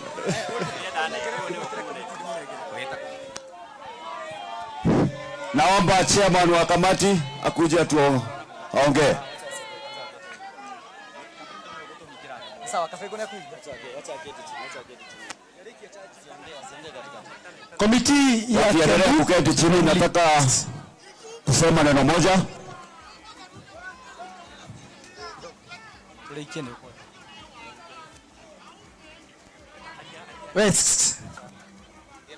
Nataka kuleta rabirabi za mheshimiwa wetu hapa Rari, Bwana Boro Kahangara, ambaye kwa wakati wako kwa safari angependa sana kuwa na sisi, lakini amesema nitoe rabirabi zake na ataendelea kushirikiana na familia. Mheshimiwa Boro Kahangara. Hello. Ndirenda riu twaririo ni chairman wa kamiti, na chairman wa kamiti arikia no kanitha nengera. Chairman. Hello. Habari yenu? Murega. Thank you. Sasa siasa zimeisha. Sasa tutulie kidogo. Wenye wako ile side na wengine tutasikizana. Lakini nyinyi mnajijua. Hiyo nyingine tutafanya baadaye. Nataka kuintroduce Wita chairman wetu. Hii ndio team tulikuwa nayo Kiambu. Na kwa majina langu naitwa Kelvin Kimani. Ni kiongozi wa hii mtaa. Na wakati ikifika wa uchaguzi tutaongea kenye tutafanya. So for now I want to encourage you people. Kwa sababu tumepiga hii siasa yote. Na kila mtu hapa anakasirika juu ya venye maybe content creation haikuwa inasaidia sisi. Na waomba kitu moja. Kwa hona ya KK mwenyewe tufanye hivi. Pale kwa online tumepin till ya familia yenye tulikuwa na support nao. Kama wewe uko na unasema unapenda content creators, we start by giving the little we have. Hapo kwa online utaona hiyo till, uweke kidogo to make sure tumesaidia huyo mtoto mwenye amebaki na tuzidi kuendelea. Ama namna gani? Kwa sababu it all starts with us. Tunapiga kelele lakini kwanza wewe uingie kwa simu kwa hapo kwa till uweke kitu, ule mtoto wako asome na tufikishe hapo mbele, si ndio? So I want to encourage everyone na niite chairman wetu atuendeze. All the best to content creators na viongozi.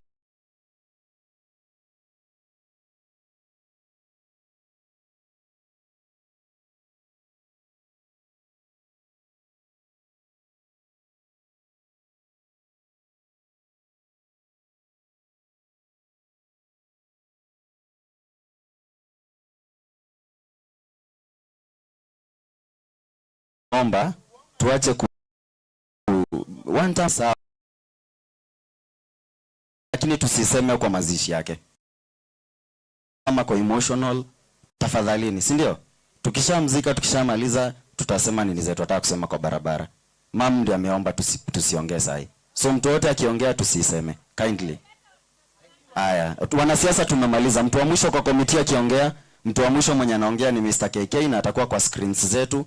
After hapo ni hivyo. Tafadhali tunyamaze. Ni mama ameomba.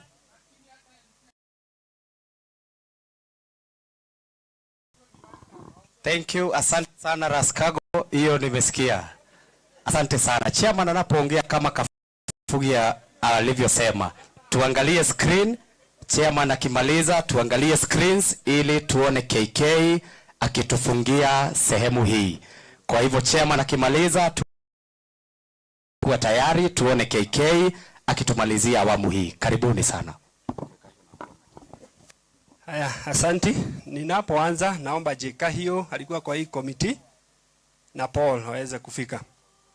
Paul Wagura, kindly karibu. Kwa majina ni Ken Njagi. Nilikuwa nasimamia hii committee mahali pale Kiambu. Na tumesema mengi, hatujataja mambo ambayo tumejifunza kwa KK ambaye alikuwa mtu mtulivu. Sababu ya wakati nasema mambo mawili. Ya kwanza ni shukran kwa ambao wako katika hii nchi ya Kenya, wale ambao wako diaspora. Hii mambo yote imefanyika leo hapa ni sababu ya hizi kamera mnaona hapa. Watu siku kadhaa pia hana nguvu akijaribu kumobilize ili tuone hii siku imekuwa successful na team yake. Kwa hivyo kwa njia ya kipekee hiyo team wenye walikuwa online, wenye walikuja physically, tulimanage raise 1700 because you know public support demands public accountability. Tulimanage 763,000 from content creators, fans, all those people.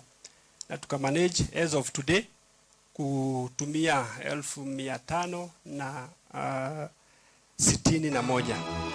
Na after this tumepangana na familia siku tutakuja. Balance yetu as of now zenye hazijaingia tutaweza kuleta pamoja na 1,203 na zikiongezeka zote tutaweza kuleta. Ya mwisho, we have been told that we need to live a practical life.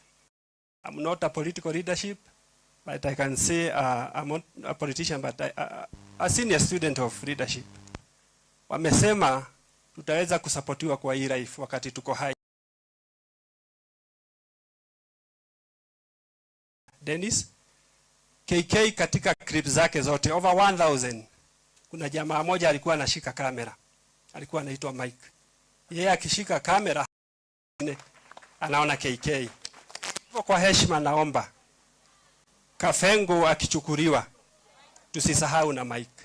Tafadhali kwa heshima. Mike, mahali popote ulipo. Mike karibia. Hiyo ndio yangu ya mwisho. Mike karibia. Mike karibia. Yes, tafadhali karibu. Huyo ndiye amefanya content zake zote, ndiye amechukua huyo Kafengo. Na tukianza na hao leo, I know maisha itazidi. Sababu nimeona ameitwa pale. Na kwa hiyo mimi natoa shukrani za kipekee. Tunaweza shindwa kutaja kila mtu, but we appreciate. For our readers, please, our public goods demands public accountability. Na Mungu awabariki. Asante sana chairman, naomba tuweze kuangalia screen ambayo iko karibu nawe. Awamu hii inafungwa na KK mwenyewe na clip ambayo inawekwa na Amos. Amos, you ready eh? All right? Aha, kidogo tu wanapokuwa tayari.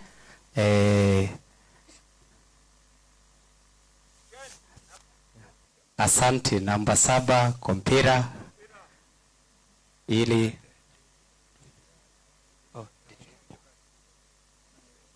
asante sana. Na chairman ameniambia kwamba Mheshimiwa Dendi Nyoro pia naye kutoka kwa kamati hii ya Kiambu kwa support ambayo aliwapatia. Asante. Screen zikiwa tayari, Kabugi ananiambia niendelee kuongea. Ndio rĩu ngũthiĩ na mbere kuuga atĩ ithe wa Ndĩri tũhe ũndũ ngiuga. Thank you. Unaenda wapi? Naenda maandamano. Ni lazima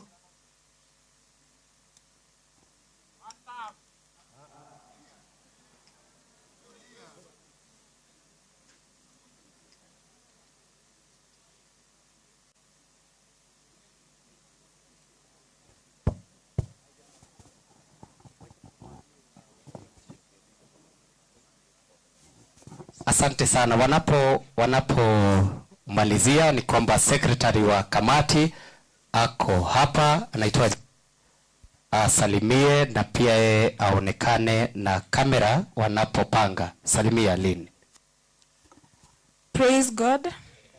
Wamboi, I was the secretary for the committee that was being held in Kiambu. May his soul rest in peace.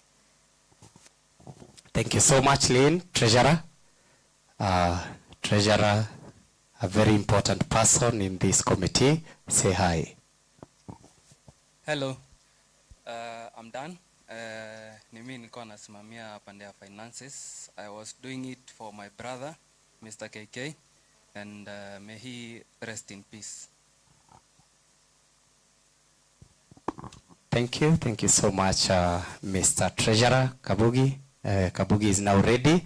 You can now look on your screens, and nimeona hata watu wa standard Njunge, hata wewe angalia huko. Rora nako uhure bisha.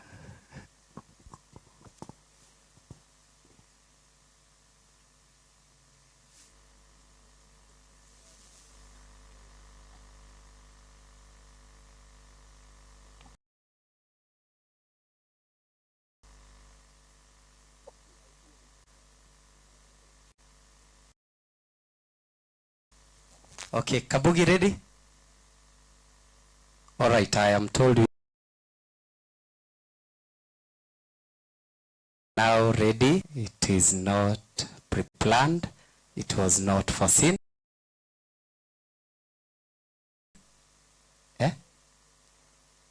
Oh, hakuna?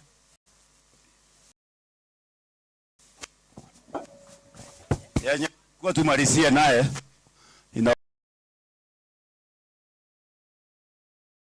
kana imekwama kidogo na sababu ya wakati. Sababu ya wakati. Wewe unaenda wapi?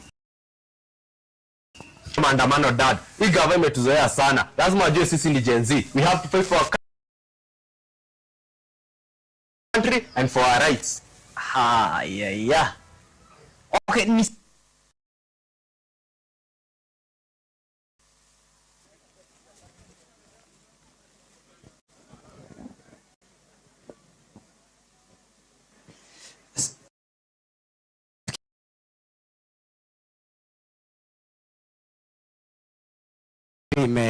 imepatikana ama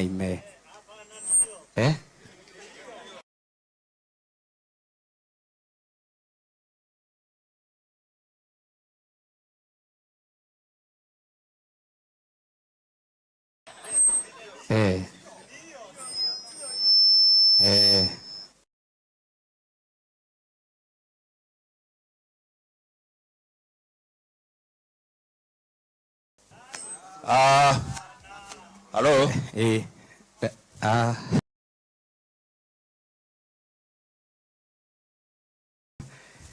Wale kwa TikTok wataiona kwa TikTok. Ina trade huko. Tafadhali. Na hii chombo kwa kanisa ndio waanze ibada takatifu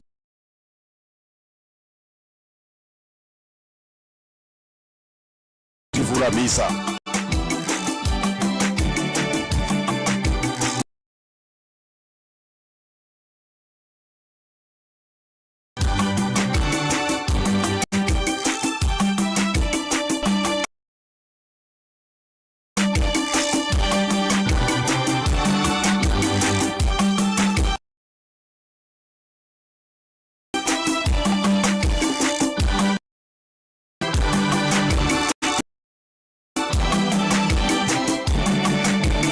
Check 1 2.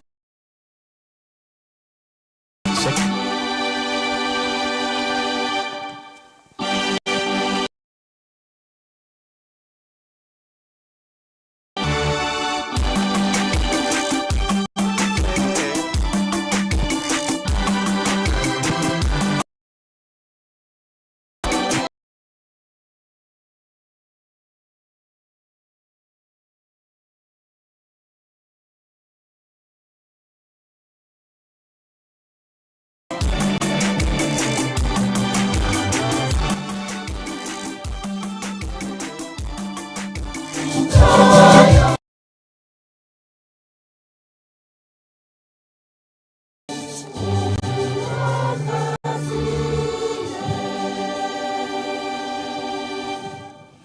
Tunapokusanyika mwaga huyo ndugu yetu KK, tunaomba Mwenyezi Mungu aweze kumpokea katika ufalme wake.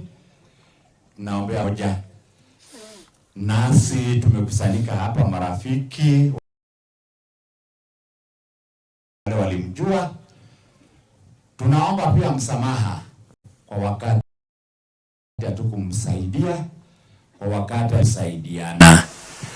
Tunaombea vijana wetu katika nchi yetu ya Kenya, Mungu aweze kutembea nao pamoja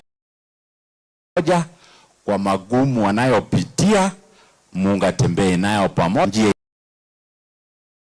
inayofaa, na Mungu aweze kumpokea katika ufalme wake ya Kenya.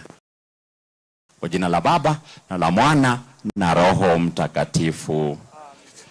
Ndugu na jamaa mlio hapa, naomba sana tushirikiane kumwombea huyu ndugu yetu Zakaria aliyeaga dunia, apate kusamehewa na kuondolea dhambi zake. Mungu ampokee Zakaria kwake mbinguni, aweze kufurahia pamoja na malaika na watakatifu na jamaa zake waliomtangulia, nasi takapoaga dunia tumkute huko mbinguni. Bwana yetu Yesu Kristo aliyetuonyesha njia iendayo kwa Baba yetu wa mbinguni, Bwana utuhurumie. Bwana wetu Yesu Kristu aliyeleta uzima duniani kwa kifo chako, Kristu utuhurumie. Bwana wetu Yesu Kristu aliyetayarisha makao yetu mapya katika nyumba ya Baba, Bwana utuhurumie. Tuombe. Bwana, sikiliza sala zetu, pia watazame hawa watumishi wako wanaoomboleza, wape nguvu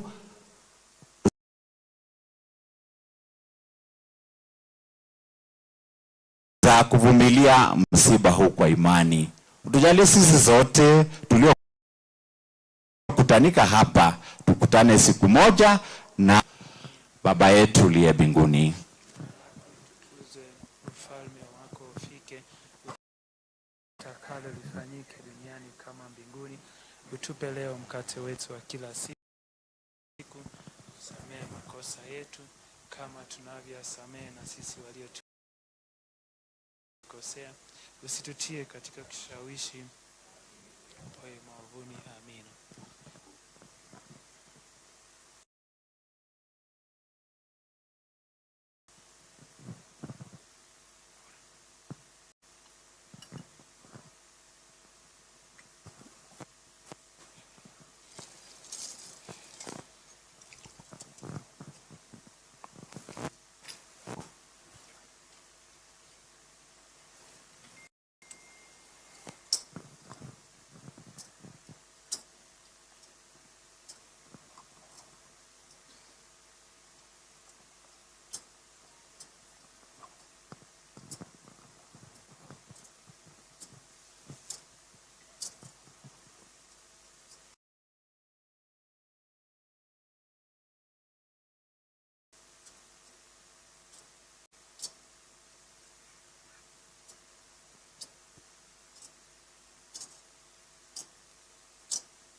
Bwana awe nanyi.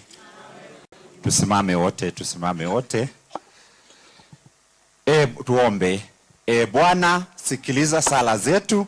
Sisi tunakuomba sana huruma yako ili marehemu tumishi wako Zakaria Karioki uliyemamishisha hapa duniani umweke katika na mwanga pamoja na watakatifu wako. Naomba haya kwa njia ya Kristu Bwana wetu.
heshima na taadhima kuu, tutaketi sote tuweze kusikia tutekaraithe ithuothe tuthikiririe kiugo kia Ngai. Tunaomba wale ambao kwanza wazee, tafadhali kama unaweza toa kofia kwa heshima ya ndugu yetu, tafadhali tuweze kufanya hivyo.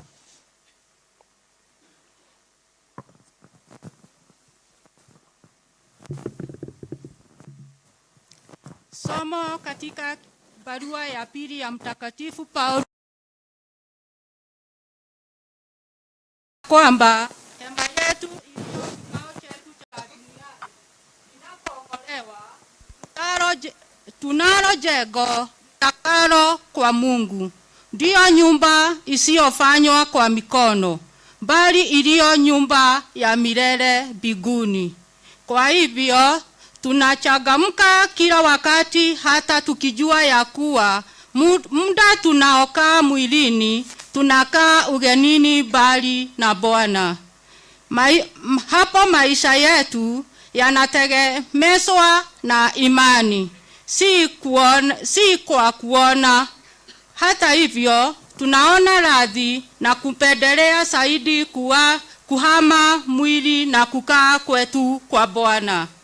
Kwa hiyo tunafanya bidii ya kupendeza yeye, tukiwa nyumbani au ugenini, kwa maana sisi sote hatuna budi kuhudhuria katika baraza la Kristu, ili kila mmoja ayapate malipo ya mambo aliyoyafanya mwilini, yakiwa mema au mabaya. Neno la Bwana.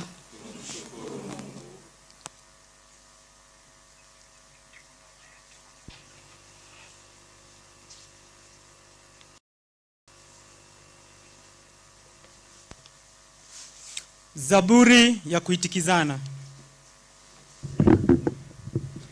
Kwa maneno: Bwana ndiye mchungaji wangu, sitapungukiwa na kitu. Bwana ndiye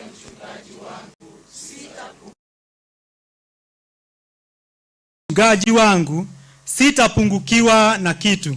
Bwana ndiye mchungaji wangu,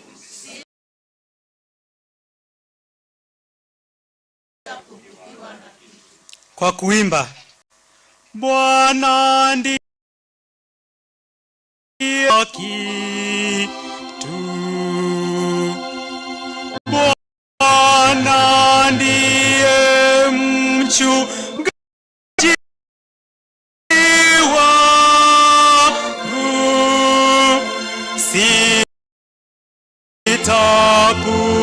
sitapungukiwa na kitu.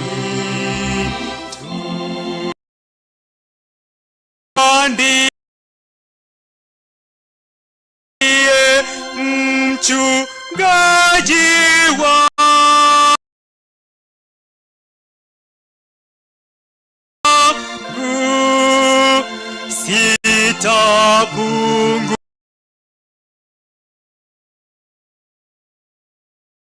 sitapungukiwa na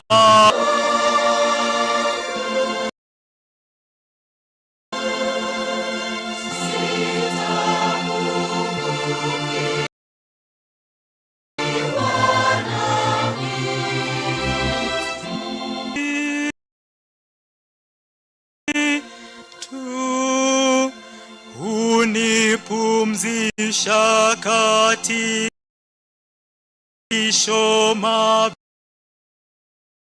mabichi, hunipeleka kwenye maji matulivu,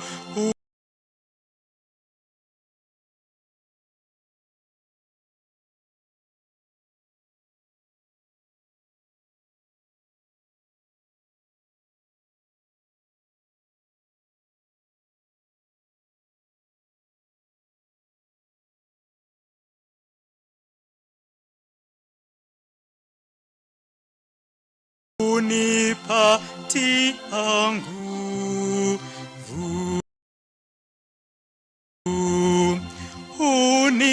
uniongoza katika hata nijapopita katika bonde la giza, siogopi mabaya,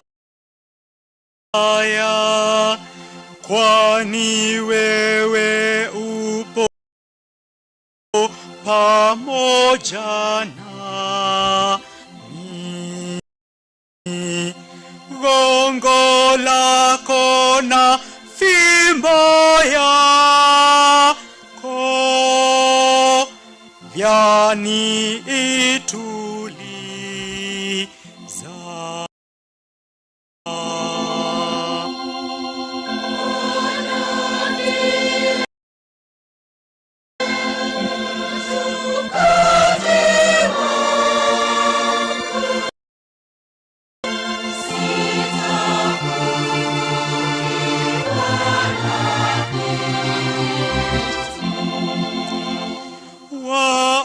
Waandaa meza mbeleni pa adui zangu,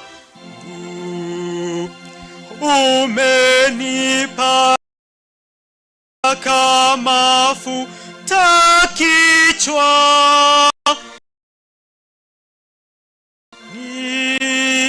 kikombe changu kinafurika.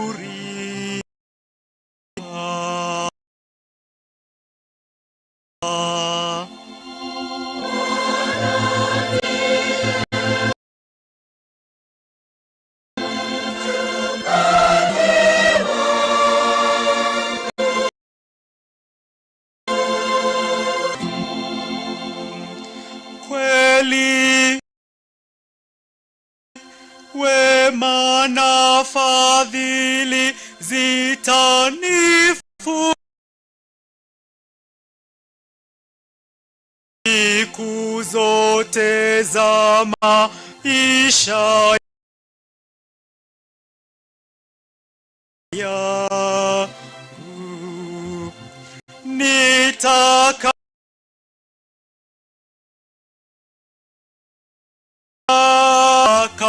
mingi ijayo.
Na kutukuza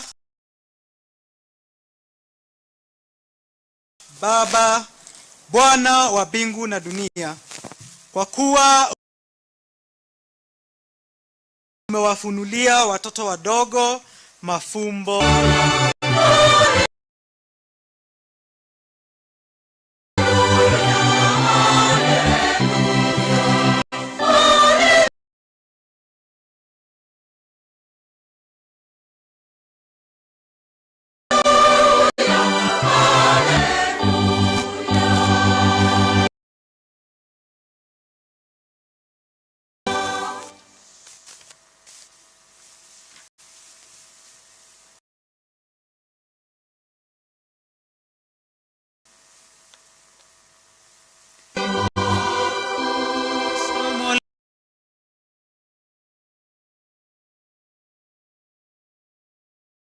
Injili takatifu ilivyoandikwa na Mathayo.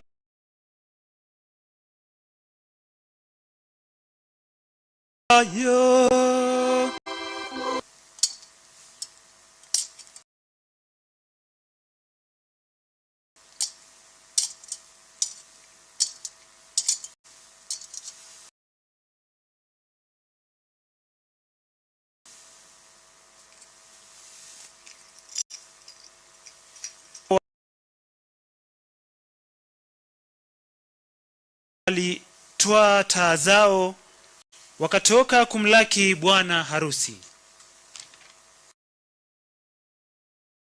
Wapumbavu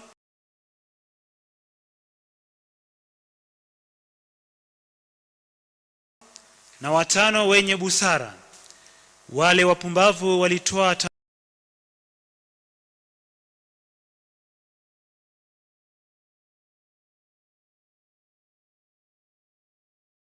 zao bila kuchukua akiba ya mafuta, bali wenye busara sinzia, wakalala usingizi. Lakini katikati ya usiku kulipigwa mbiu, haya, bwana harusi anakuja.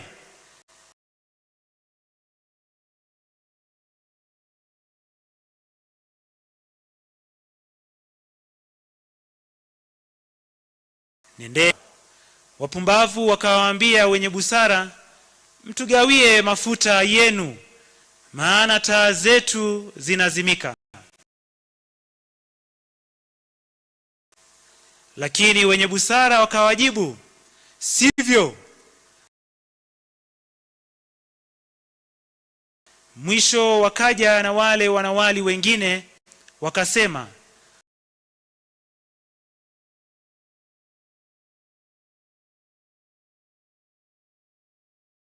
Bwana, Bwana, utufungulie.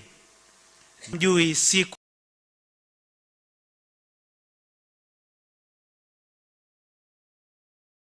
wala saa. Injili yo Bwana.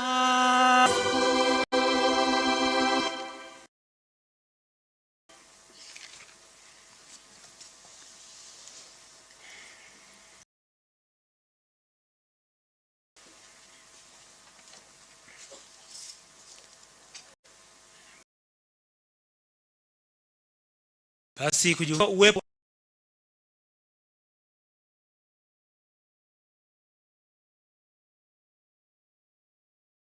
wa ndugu, jamaa, marafiki na sisi wote ambao tumekusanyika leo mchana huu hapa, kwanza ni kwa ajili ya hiyo heshima tunayoitoa, heshima ya mwisho. Kama tujiwavyo sisi wanadamu,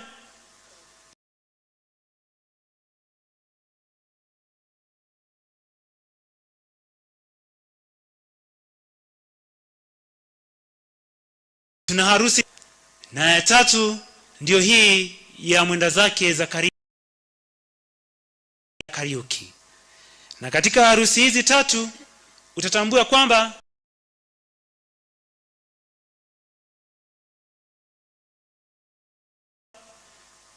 ya kwanza, tunapotoa hii heshima ya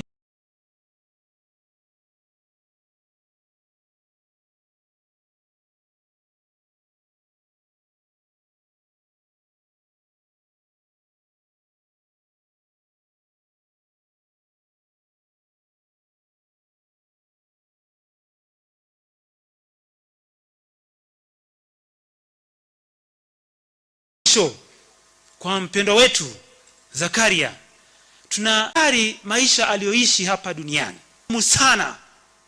Huu mtihani hakuna mmoja wetu ana majibu isipokuwa mwenye maisha ambaye ni Mungu mwenyewe.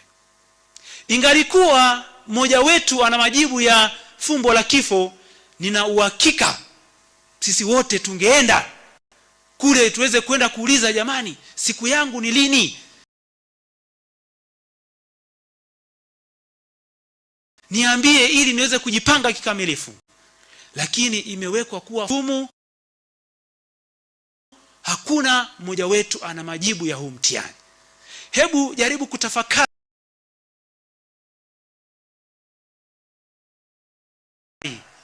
maisha ya Zakaria. Amekuwa kioo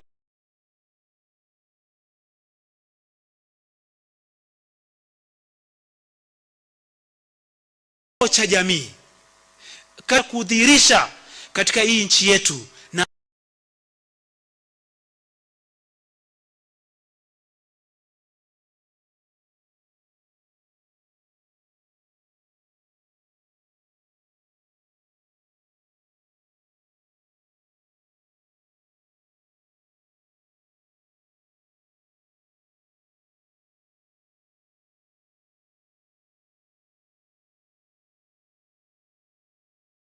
zaidi katika ulimwengu mzima.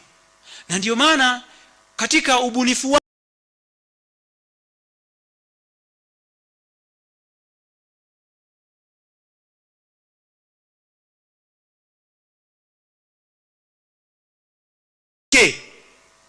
amekuwa kibuni, amekamilisha safari yake.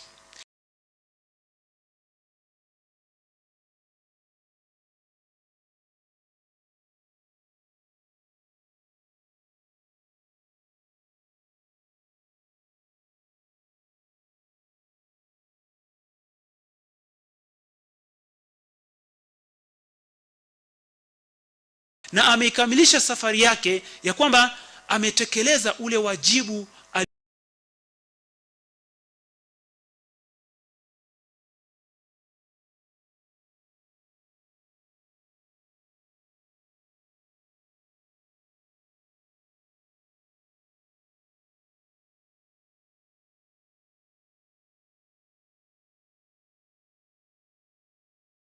kuwa ametumwa na Mwenyezi Mungu. Na ndio maana tuko hapa na moja au nyingine, yale amekuwa akiyafanya ni mambo makuu sana. Hata kama hatutoi machozi kwa kumwendea mbinguni, ni hii: amekuwa Mkristo Mkatoliki kamilifu. Ukitazama hata kari yake ya ubatizo, ameweza kutekeleza yale mafunzo yaliokuwa yanahitajika kuyafuata na aliyashika kikamilifu. Na ndio maana katika juhudi zake za kuweza kuelimisha jamii, unaona kabisa kwamba umungu ulikuwemo ndani mwake, Ukristo ulikuwemo ndani mwake. Hakuwa na matata na mtu, hakuwahi hata kuna ile pilika za wanadamu ya kwamba labda nimekoseana au tumekoseana hapa na pale. Hiyo ni hali na hulka ya mwanadamu, lakini yeye alidhihirisha kwamba lazima njia yake iweze kuwa safi. Na ndio maana mpaka dakika ya mwisho anapigania maisha kuweza kuishi. Lakini Mungu anasema kwamba muda wako umekwisha na umetekeleza wajibu wako kamilifu, sasa njoo kwangu. Na ndio maana tunaambiwa katika somo la kwanza, tunakumbushwa wewe na mimi ya kwamba huu ulimwengu sio wetu, sisi wote ni wasafiri. Na ndio maana katika dini yetu, hasa katika kanisa Katoliki, tuna mahujaji wa matumaini. Sote kama mahujaji wa matumaini tu wasafiri, tunasafiri. Unapokuwa hapa, yeye tunamsindikiza, lakini tafakari maisha yako wewe mwenyewe, maisha yangu mimi mwenyewe, yako ya njia gani? Kwetu ni huko mbinguni ambapo ametuandalia makao. Kristo amekwisha kuandaa makao kwa ajili yako na mimi. Ulimwengu huu hapa tupo ni ulimwengu ambao tunapaswa tuweze kung'ang'ana kwa matendo yetu. Matendo yako fikiria nini? Wewe ni mtu wa aina gani? Je, tunaukumbatia ulimwengu kana kwamba huku ni kwetu? Unakuta wengi wetu tunajisahau kiasi cha kwamba tunachokifanya hapa duniani ni kama vile tutaishi siku zote, tutaishi miaka 1000, tutaishi miaka 10,000. Haitawezekana. Wakati unapofika haujui siku wala patujui nani next. Kifo kimempata mpendo wetu Zakaria. Kifo kinatukumbusha kwamba utengano wa mwili na roho ni njia ambayo inatuelekeza huko ambapo mara nyingi tunatamani. Kila mmoja wetu anatamani kwenda mbinguni. Kila mmoja wetu anatamani kuishi raha hapa. Tunapokuwa hapa, kile tunachokiishi ni kionjo. Kama unaishi katika hali ya kuona kwamba umefika, basi tunakumbushwa hapa siko kwetu. Na ndio maana kile unachomfanyia mwenzako kitafakari. Fikiria unamfanyia mwenzako jambo gani? Ni kitendo gani unachokifanya kinadhihirisha kwamba wewe unaamini ya kwamba kuna maisha baada ya haya maisha? tunakumbushwa maisha yetu si hapa. Hapa ni safari. Ni safari ambayo lazima tuende kule. Tunapoyatafakari hapa, tunaambiwa msifadhaike wala msiwe na wasiwasi. Naenda kwa Baba. Kristo anatukumbusha anaenda kwa Baba kuandalia makao. Makao hayo ndiyo mpendwa wetu Zakaria ambayo amekwisha kutangulia. Makao ambayo ni uzima wa milele. Tunaamini ya kwamba Mungu atakuwa amempokea iwapo hana dosari lolote. Kama alikwisha kujiandaa njia yake, ni mimi na wewe tuangalie, je, njia yangu ni njia aina gani? Na swali ambalo tutapaswa kujiuliza, kuna asiyependa kwenda mbinguni? Hapa tukiangalia sisi wote hakuna hata mmoja wetu ambaye asingependa kwenda mbinguni. Na je, njia ya kwenda mbinguni ni ipi? Ukitazama njia ya kwenda mbinguni, mara nyingi tukiangalia kifo, hata mmoja wetu angependa kufa.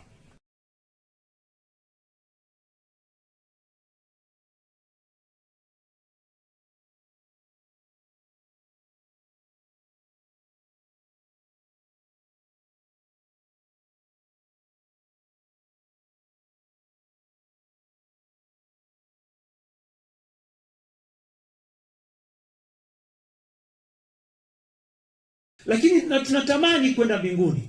Na tunaambiwa kwenda kati yetu sisi wanadamu na Mwenyezi Mungu.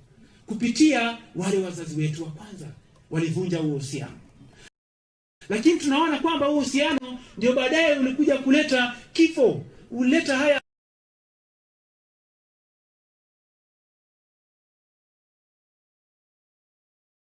yote ambayo tunayopitia, dhambi na mengine mengi. Lakini baada ya hapo Kristo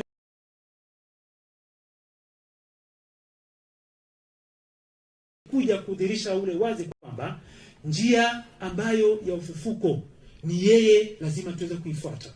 Ni yeye tuweze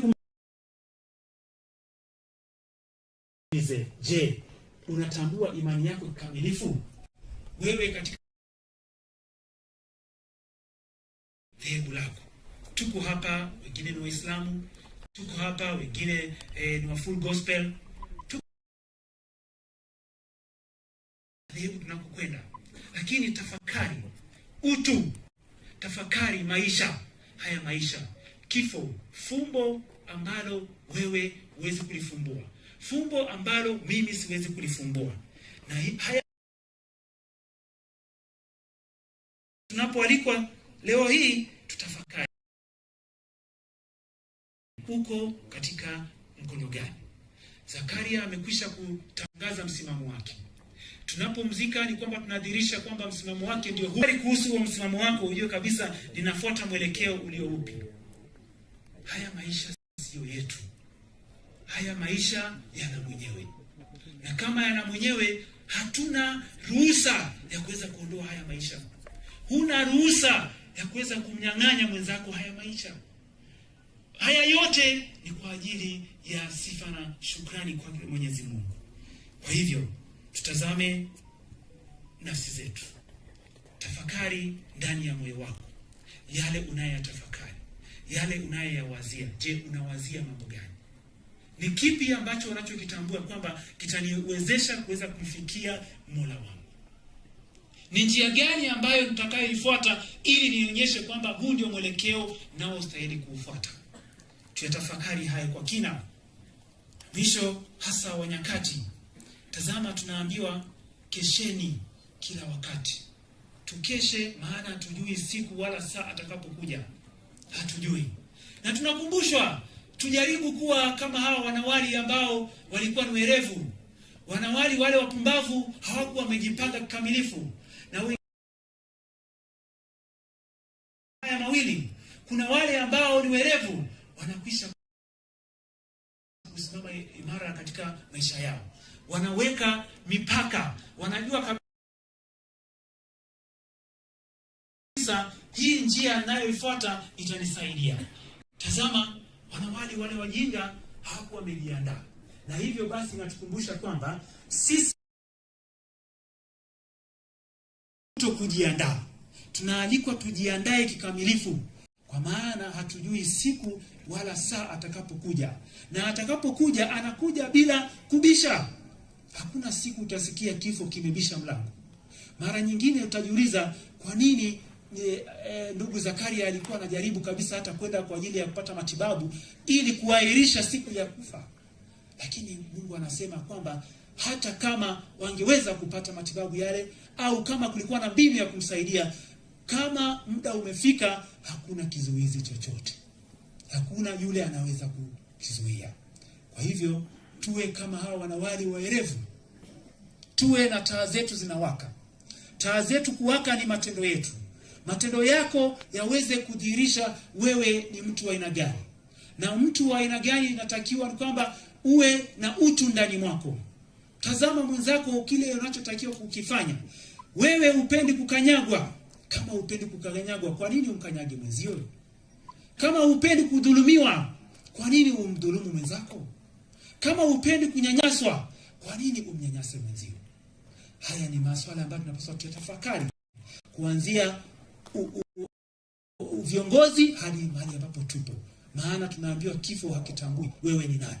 Kifo hakijui wewe ni mtu wa aina gani. Wewe ni kiongozi katika dini, wewe ni kiongozi katika serikali, wewe labda ni Gen Z, wewe labda ni mzee, wewe ni shosho. Kifo hakitambui wewe ni nani. Kwa hivyo yale unayofanya, kwanza weka utu mbele. Utu, ubinadamu. Ubinadamu ni jambo ambalo tunapaswa tuweze kulipatia heshima. Na ndio maana siku zote hata kifo kinapokuja, unapojua kuna hatari, unakimbia kwa ajili ya kusaidia au kwa ajili ya kujiokoa maisha, kutetea maisha. Kwa hivyo tunapokuwa hapa siku ya leo, tunaalikwa sisi wote tuyatafakari haya kwa kina. Tuweze kutambua kwamba huu ulimwengu sio wetu, na tuweze kutambua kwamba kuna mahali ambapo tunaandaliwa kila mmoja wetu. Kile unachokifanya leo, tazama usije kujutia. Na sisi kwa imani yetu tunatambua kwamba tuna makundi matatu katika kanisa letu, hasa Katoliki. Kundi la kwanza ni kundi la wale washindi, ya kwamba wamekwisha kushinda na ndio maana wanaitwa watakatifu. Na kisha kundi la pili ni wale waliotoa nani, wale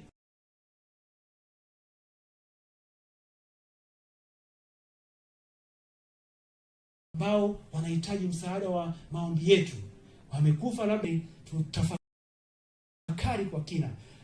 Mambo ni mengi. Tuna safari yetu ina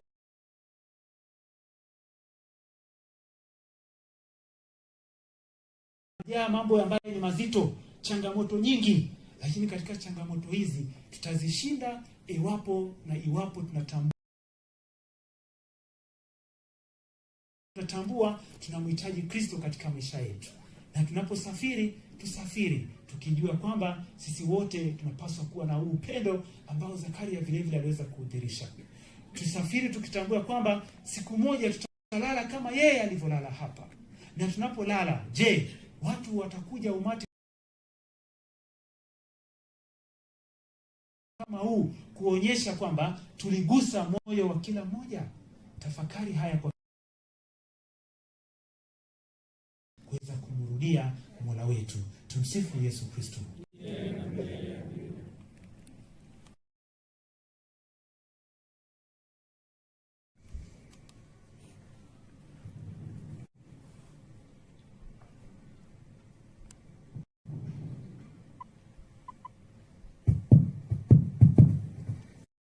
Basi tunaomba tuweze kunyamaza kimya, tuweze kutafakari maneno tuliyopewa na shemasi wetu.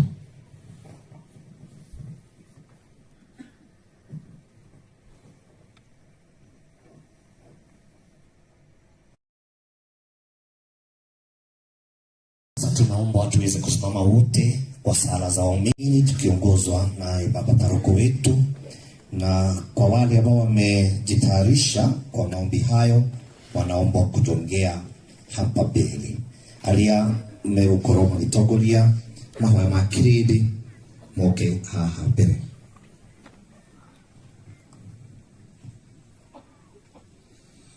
Tuombe kwa udhati. Mungu Baba Mwenyezi ambaye alimfufua Kristu mwana wake kutoka wafu kwa ajili ya wokovu wa uzima na wafu.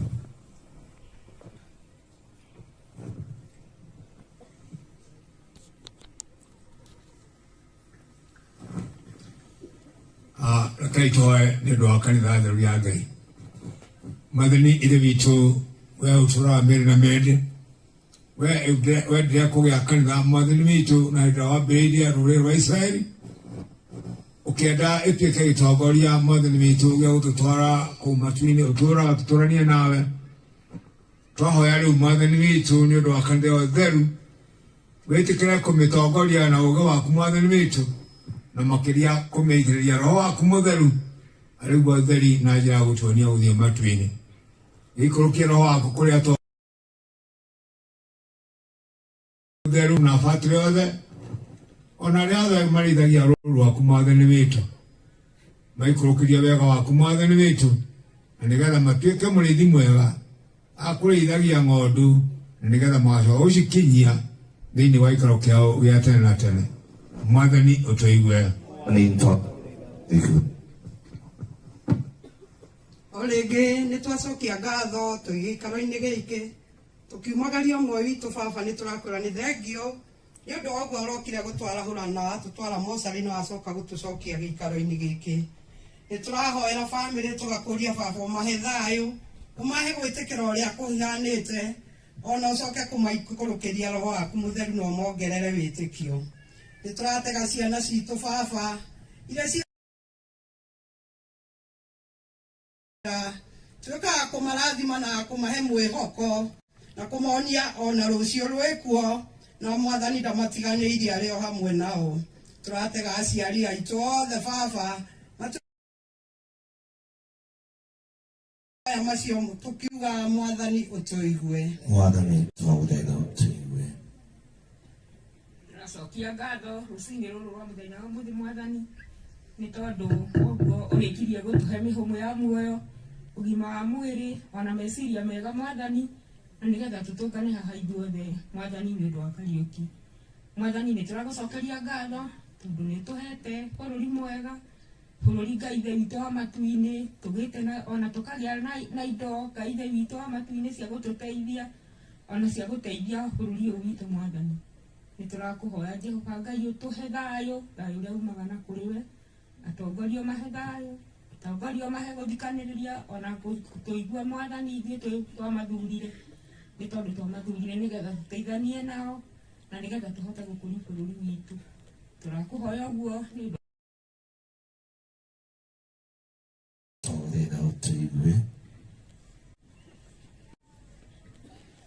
Mwathani witũ nĩ tũrakũhoya hamwe na macio marahoya nĩ ndungata ciaku mwathani, tũkongerera kũhoera mĩciĩ itũ mwathani.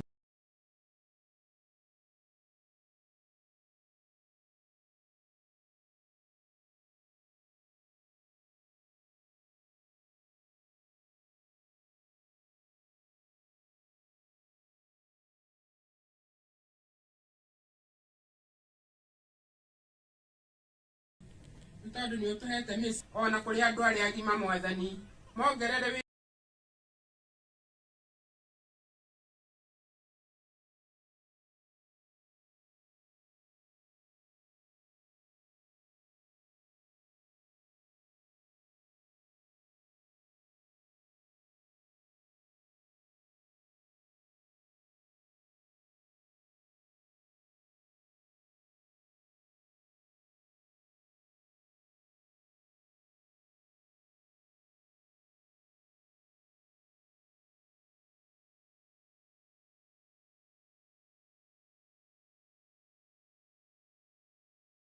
na nĩgetha ithe witũ kumagarania hamwe nao na nĩgetha ithe witũ tuĩke wa kũmato. Prayer for our country. Nĩgetha ithe witũ tuĩke wa kũmato. Prayer for our country. Lord Jesus, we pray for our country, especially our leaders, and we pray for all peace, and we pray for all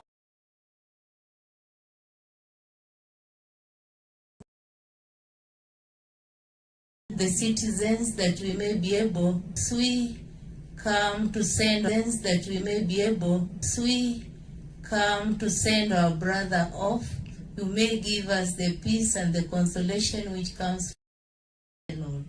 Lord graciously hear us. Tuombe. E Bwana, tunakuomba dua na maombi yetu yawasaidie watumishi wako marehemu na hasa wewe ndugu yetu Zakaria, ili wafutie dhambi zao zote na washirikishe ukombozi wako kwa njia ya Kristo. Tutaomba tuweze kuketi chini, ni wakati wa sadaka, na wale wote ambao wametayarishwa kwa hafla hiyo tuweze kufanya hivyo. Ambao wametayarishwa kwa hafla hiyo tuweze kufanya hivyo.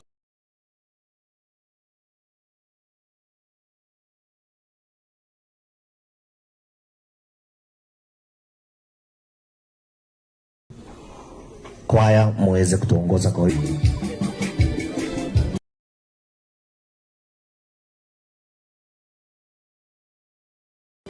Kwa ajili ya wale wanaotaka kutumia simu zao kutuma sadaka zao kwa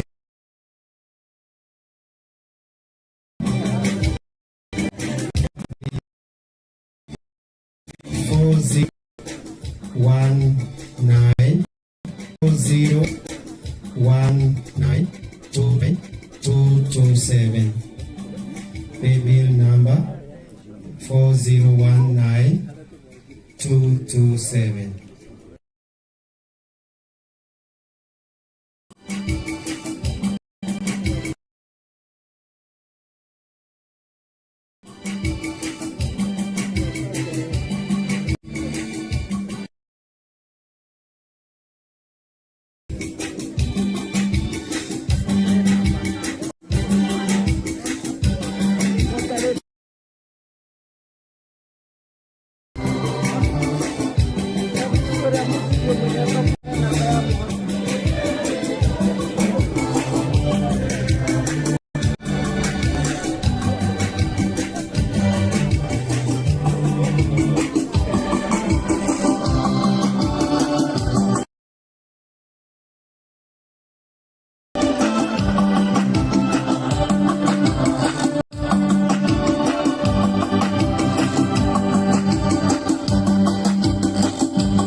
Kwa wale wanahitaji paybill ambao hawakuisikia vizuri, paybill 4019227, account sadaka.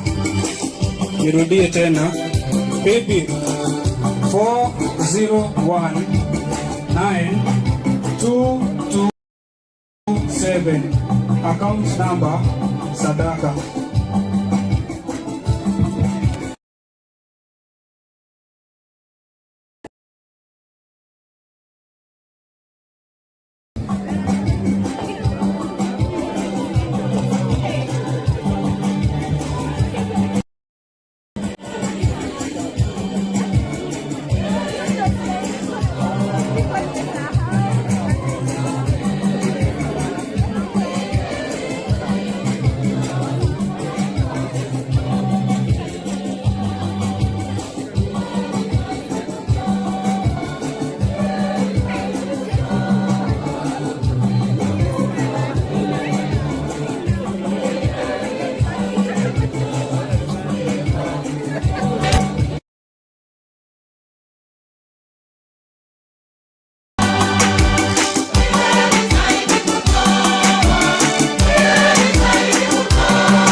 Paybill number ni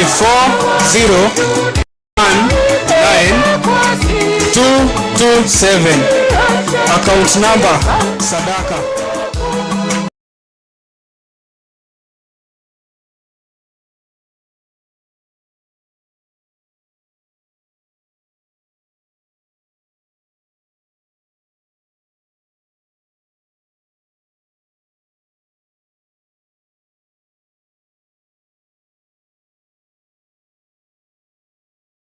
Namba ya paybill ni 40192227. 27. Account Sadaka.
Ambao hawajasikia namba kwa Kiswahili ni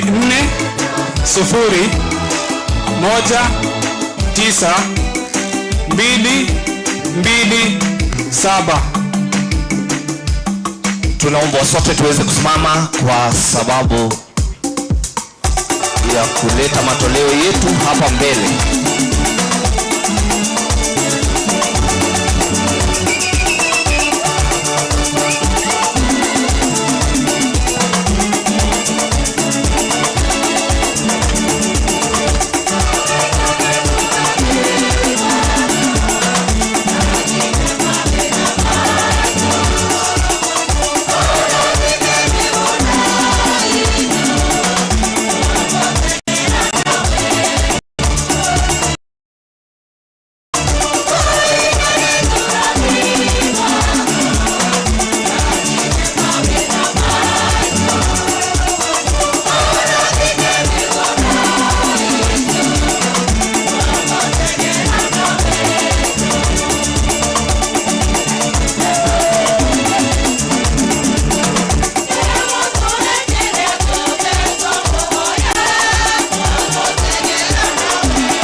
tunakusii tuna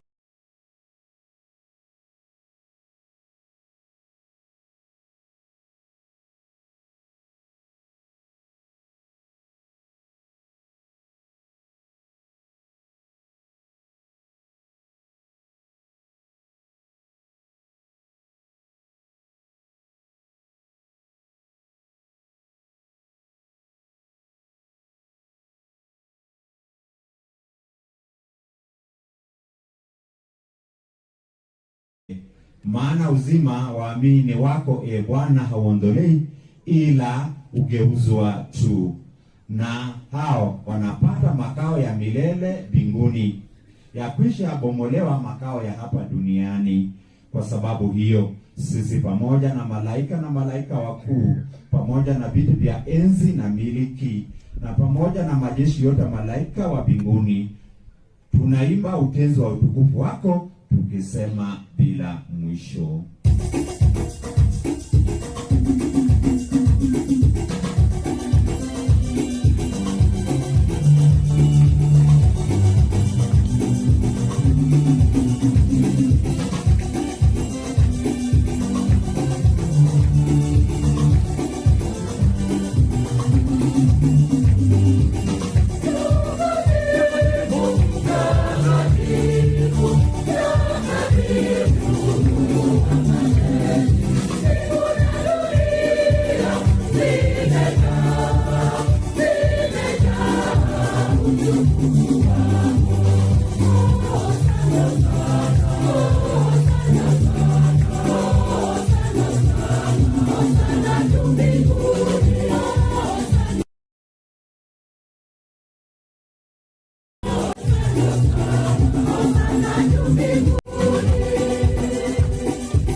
Bwana kweli mtakatifu, na kile kiumbe kilichoumbwa naye kinakusifu kwa haki, maana kwa njia ya mwanao Bwana wetu Yesu Kristo na kwa uwezo tendaji wa Roho Mtakatifu unavitia uzima vitu vyote na kuvitakafusa, wala watu kukusanya watu kwako, ili kutoka baye ya jua tamacho yake dhabihu safi tolewe kwa jina lako.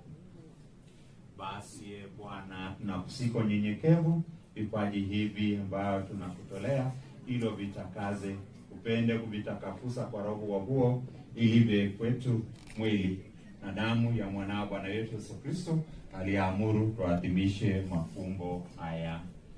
Maana yeye mwenyewe siku alipotolewa alitoa mkate na kushukuru, aliibariki na kaumega, akaapa wafuasi wake akisema, twaeni mle nyote, huu ndio mwili wangu utakaotolewa kwa ajili yenu.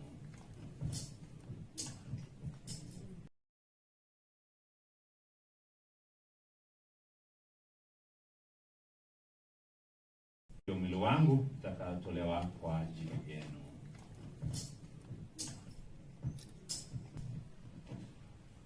Toa kikombe na kushukuru.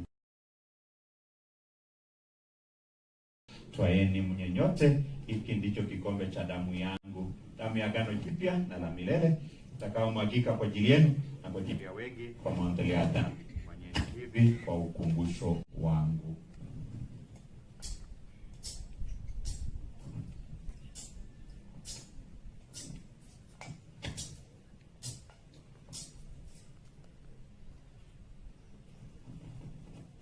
Fumbo la imani.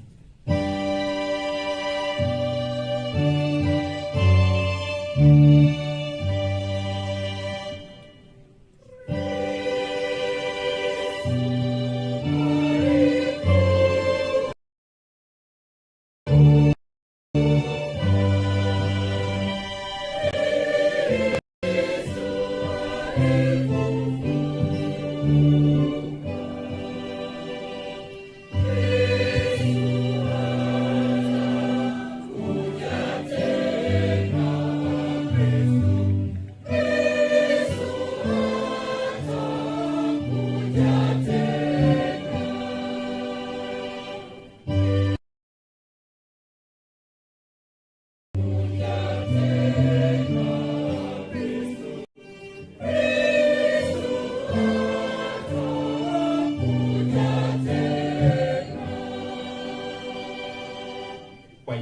Bwana, tunapoadhimisha ukumbusho wa mateso ya mwanao yaletea wokovu pamoja na ufuko wake wa ajabu na kupaa kwake mbinguni, tunapotazamia ujio wake wa pili na kutolea kwa shukrani sadaka hii iliyo hai na takatifu, na kuomba angalie matoleo ya kanisa lako na kutambua yeye aliye kafara ambaye alitaka kutulizwa kwa sadaka ya kifo chake.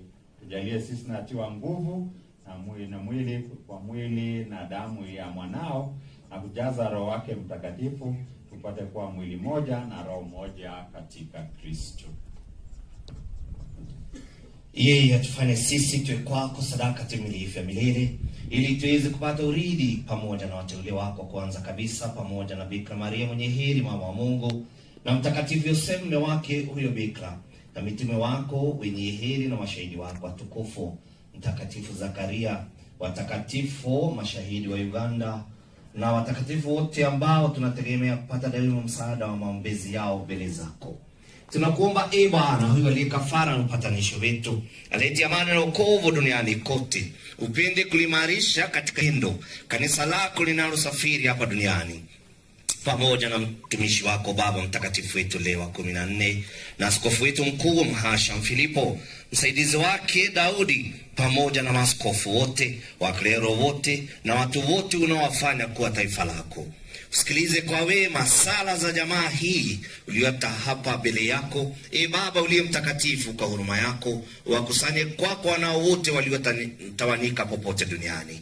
Umkumbuke mtumishi wako ndugu yetu Zakaria Kariuki Waithera, uliyemwita kwako kutoka dunia hii. Umjalie kwamba yeye ambaye alishirikishwa kifo cha mwanao kwa batizo, halikadhalika ashiriki ufufuko wake siku ambapo ataufufua wafu katika miili yao kutoka ardhini. Hapo ataufananisha mwili wa unyonge wetu na mwili wa utukufu wake. Pia wapokee kwa wema katika ufalme wako ndugu zetu marehemu na wote walioaga dunia wakiwa wamekupendeza, nasi tunatumaini kufika katika ufalme huo, ili pamoja tushibishwe milele kwa utukufu wako. Ndipo utakapofuta kila chozi katika macho yetu, maana kwa kukuwa na wewe Mungu wetu kama ulivyo, tutafanana nawe milele yote, na tutakusifu bila mwisho.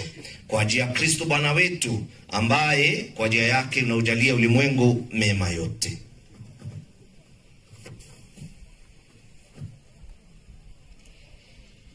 Kwa njia yake pamoja naye na ndani yake, wewe Mungu Baba Mwenyezi, katika umoja Roho Mtakatifu. This is our collection. We're known as Hoarders Without Borders. We got this from a small chain of islands called Hawaii. Skyscanner puts a smile on my face. All the best travel sites in one place. He's so great at parties.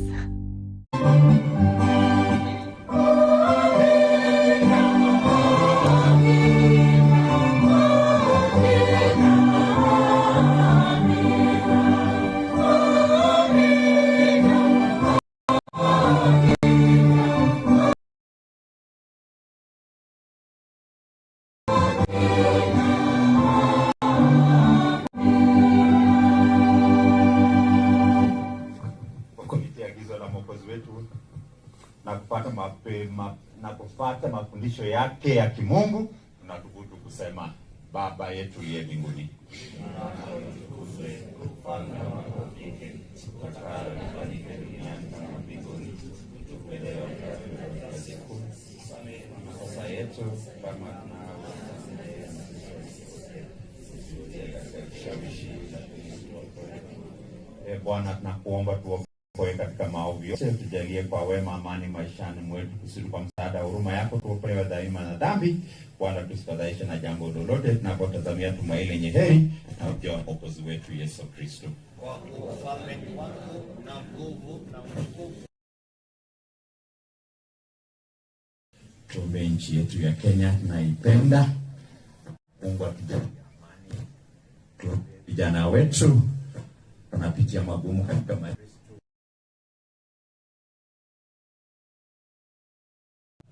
Kwa amani.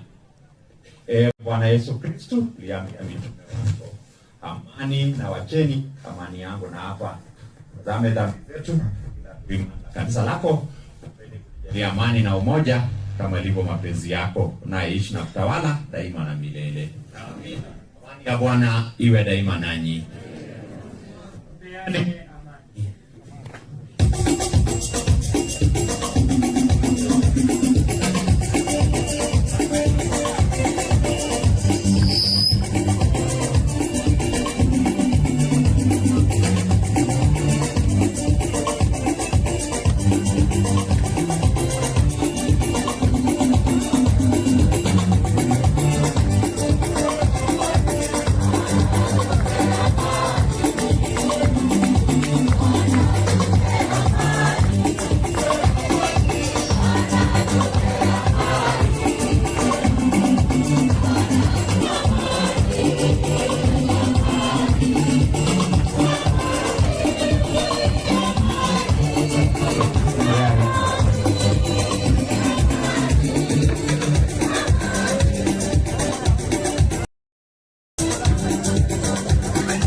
Mwili na damu ya Kristo tulinde tupate uzima wa milele. Ni wakati wa kupokea.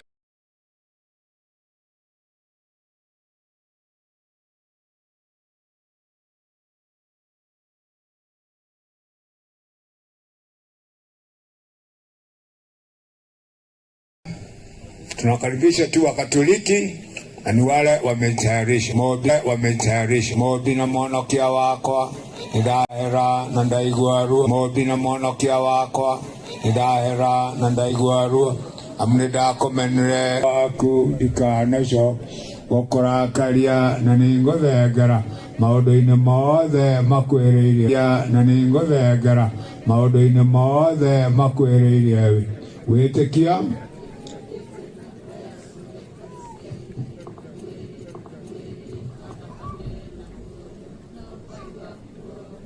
Gwana tari mugate na tigwo nejo nedivateirio nigukuona na maitho nigwite mugambo waku ti mugate ni mwiri waku nowe mwene uriho ta uria utuire matu-ini ni mwiri waku nowe mwene uriho ta uria utuire matu-ini na nigwitikia nginya ukua kana kuragwo tekia nginya ukua kana kuragwo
Tuwe na wakati kidogo wa kuanza moyoni.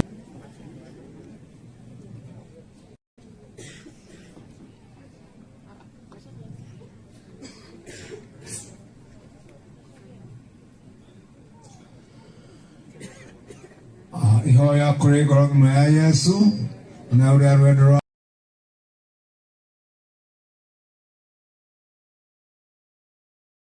kurune hete Yesu wakwa mwendema wetithia wendie guthondeka ikari na mwĩrĩ waku na thakame yaku theru ukinengerani wi wothe ya Yesu wakwa nyene gĩtĩo na ngoro-inĩ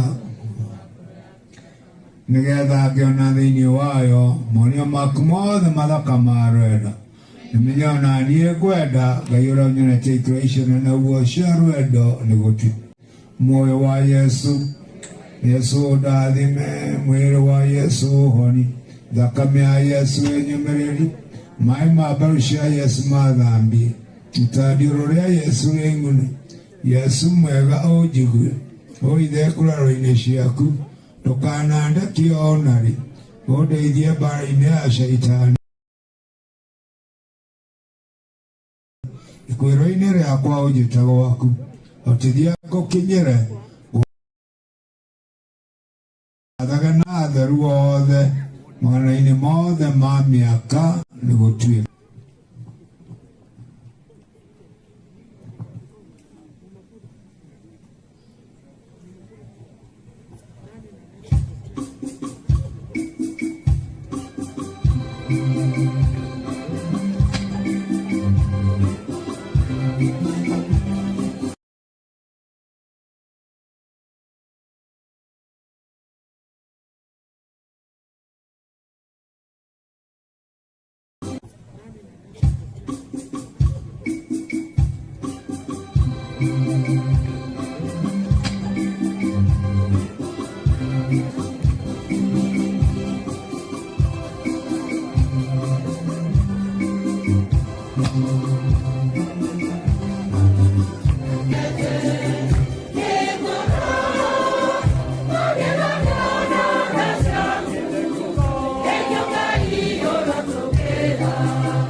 Simamia kwa sala.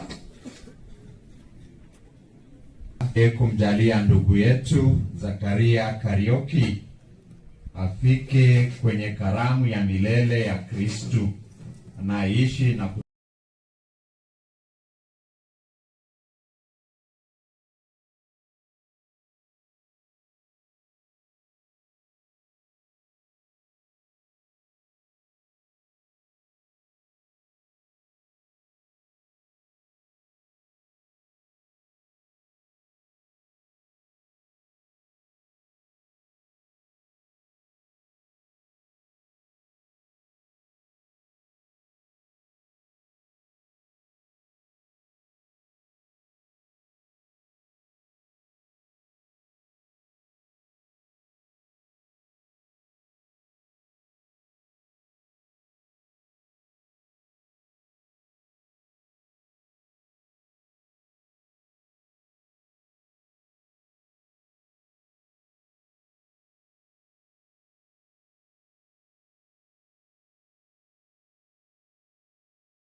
tawala daima na milele. Mungu ni wetu hapa. Mungu ni wetu hapa. Mja hapa mbele.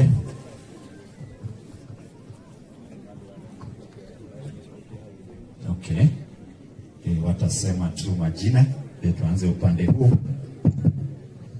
Mungu ni mwema na kila wakati. Kumsindikiza Mr. KK. Alikuwa classmate wangu.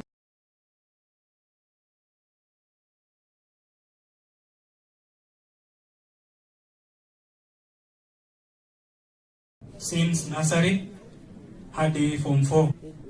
Na tunaitikia wana familia pole.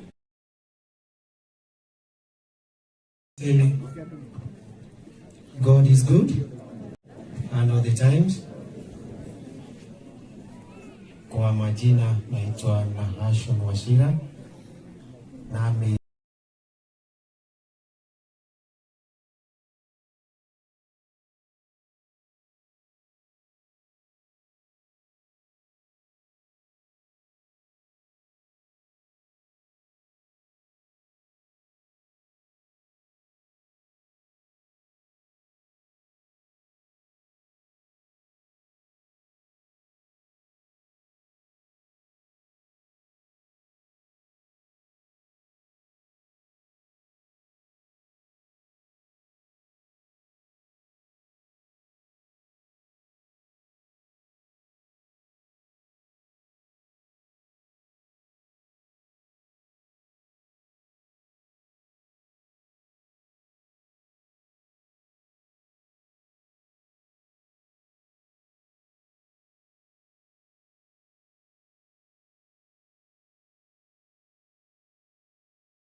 natoa na ninaachwa na KK. Kwangu nilipenda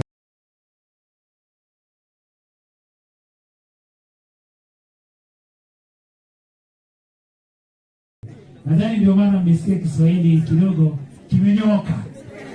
Kimenyoka. Sanifu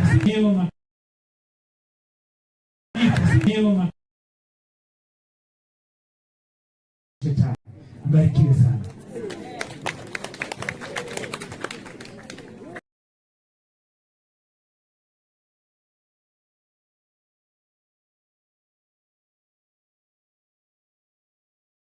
Shetani, mbarikiwe sana. Padri mwenzangu hapa.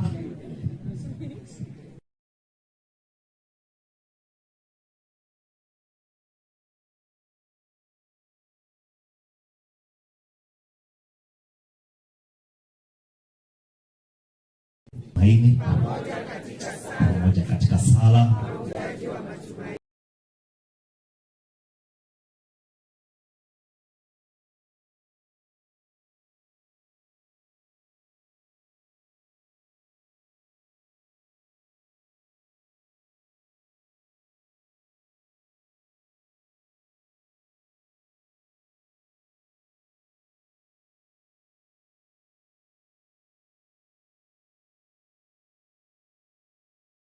Tumaini pamoja katika sala.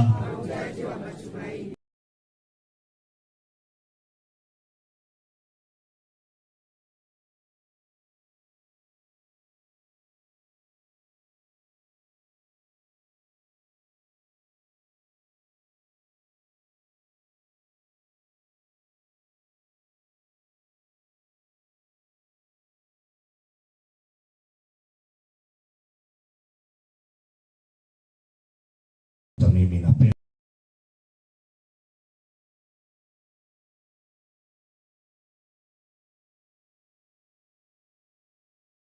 Kristo. Mimi naitwa Father James. Natoka Kristo.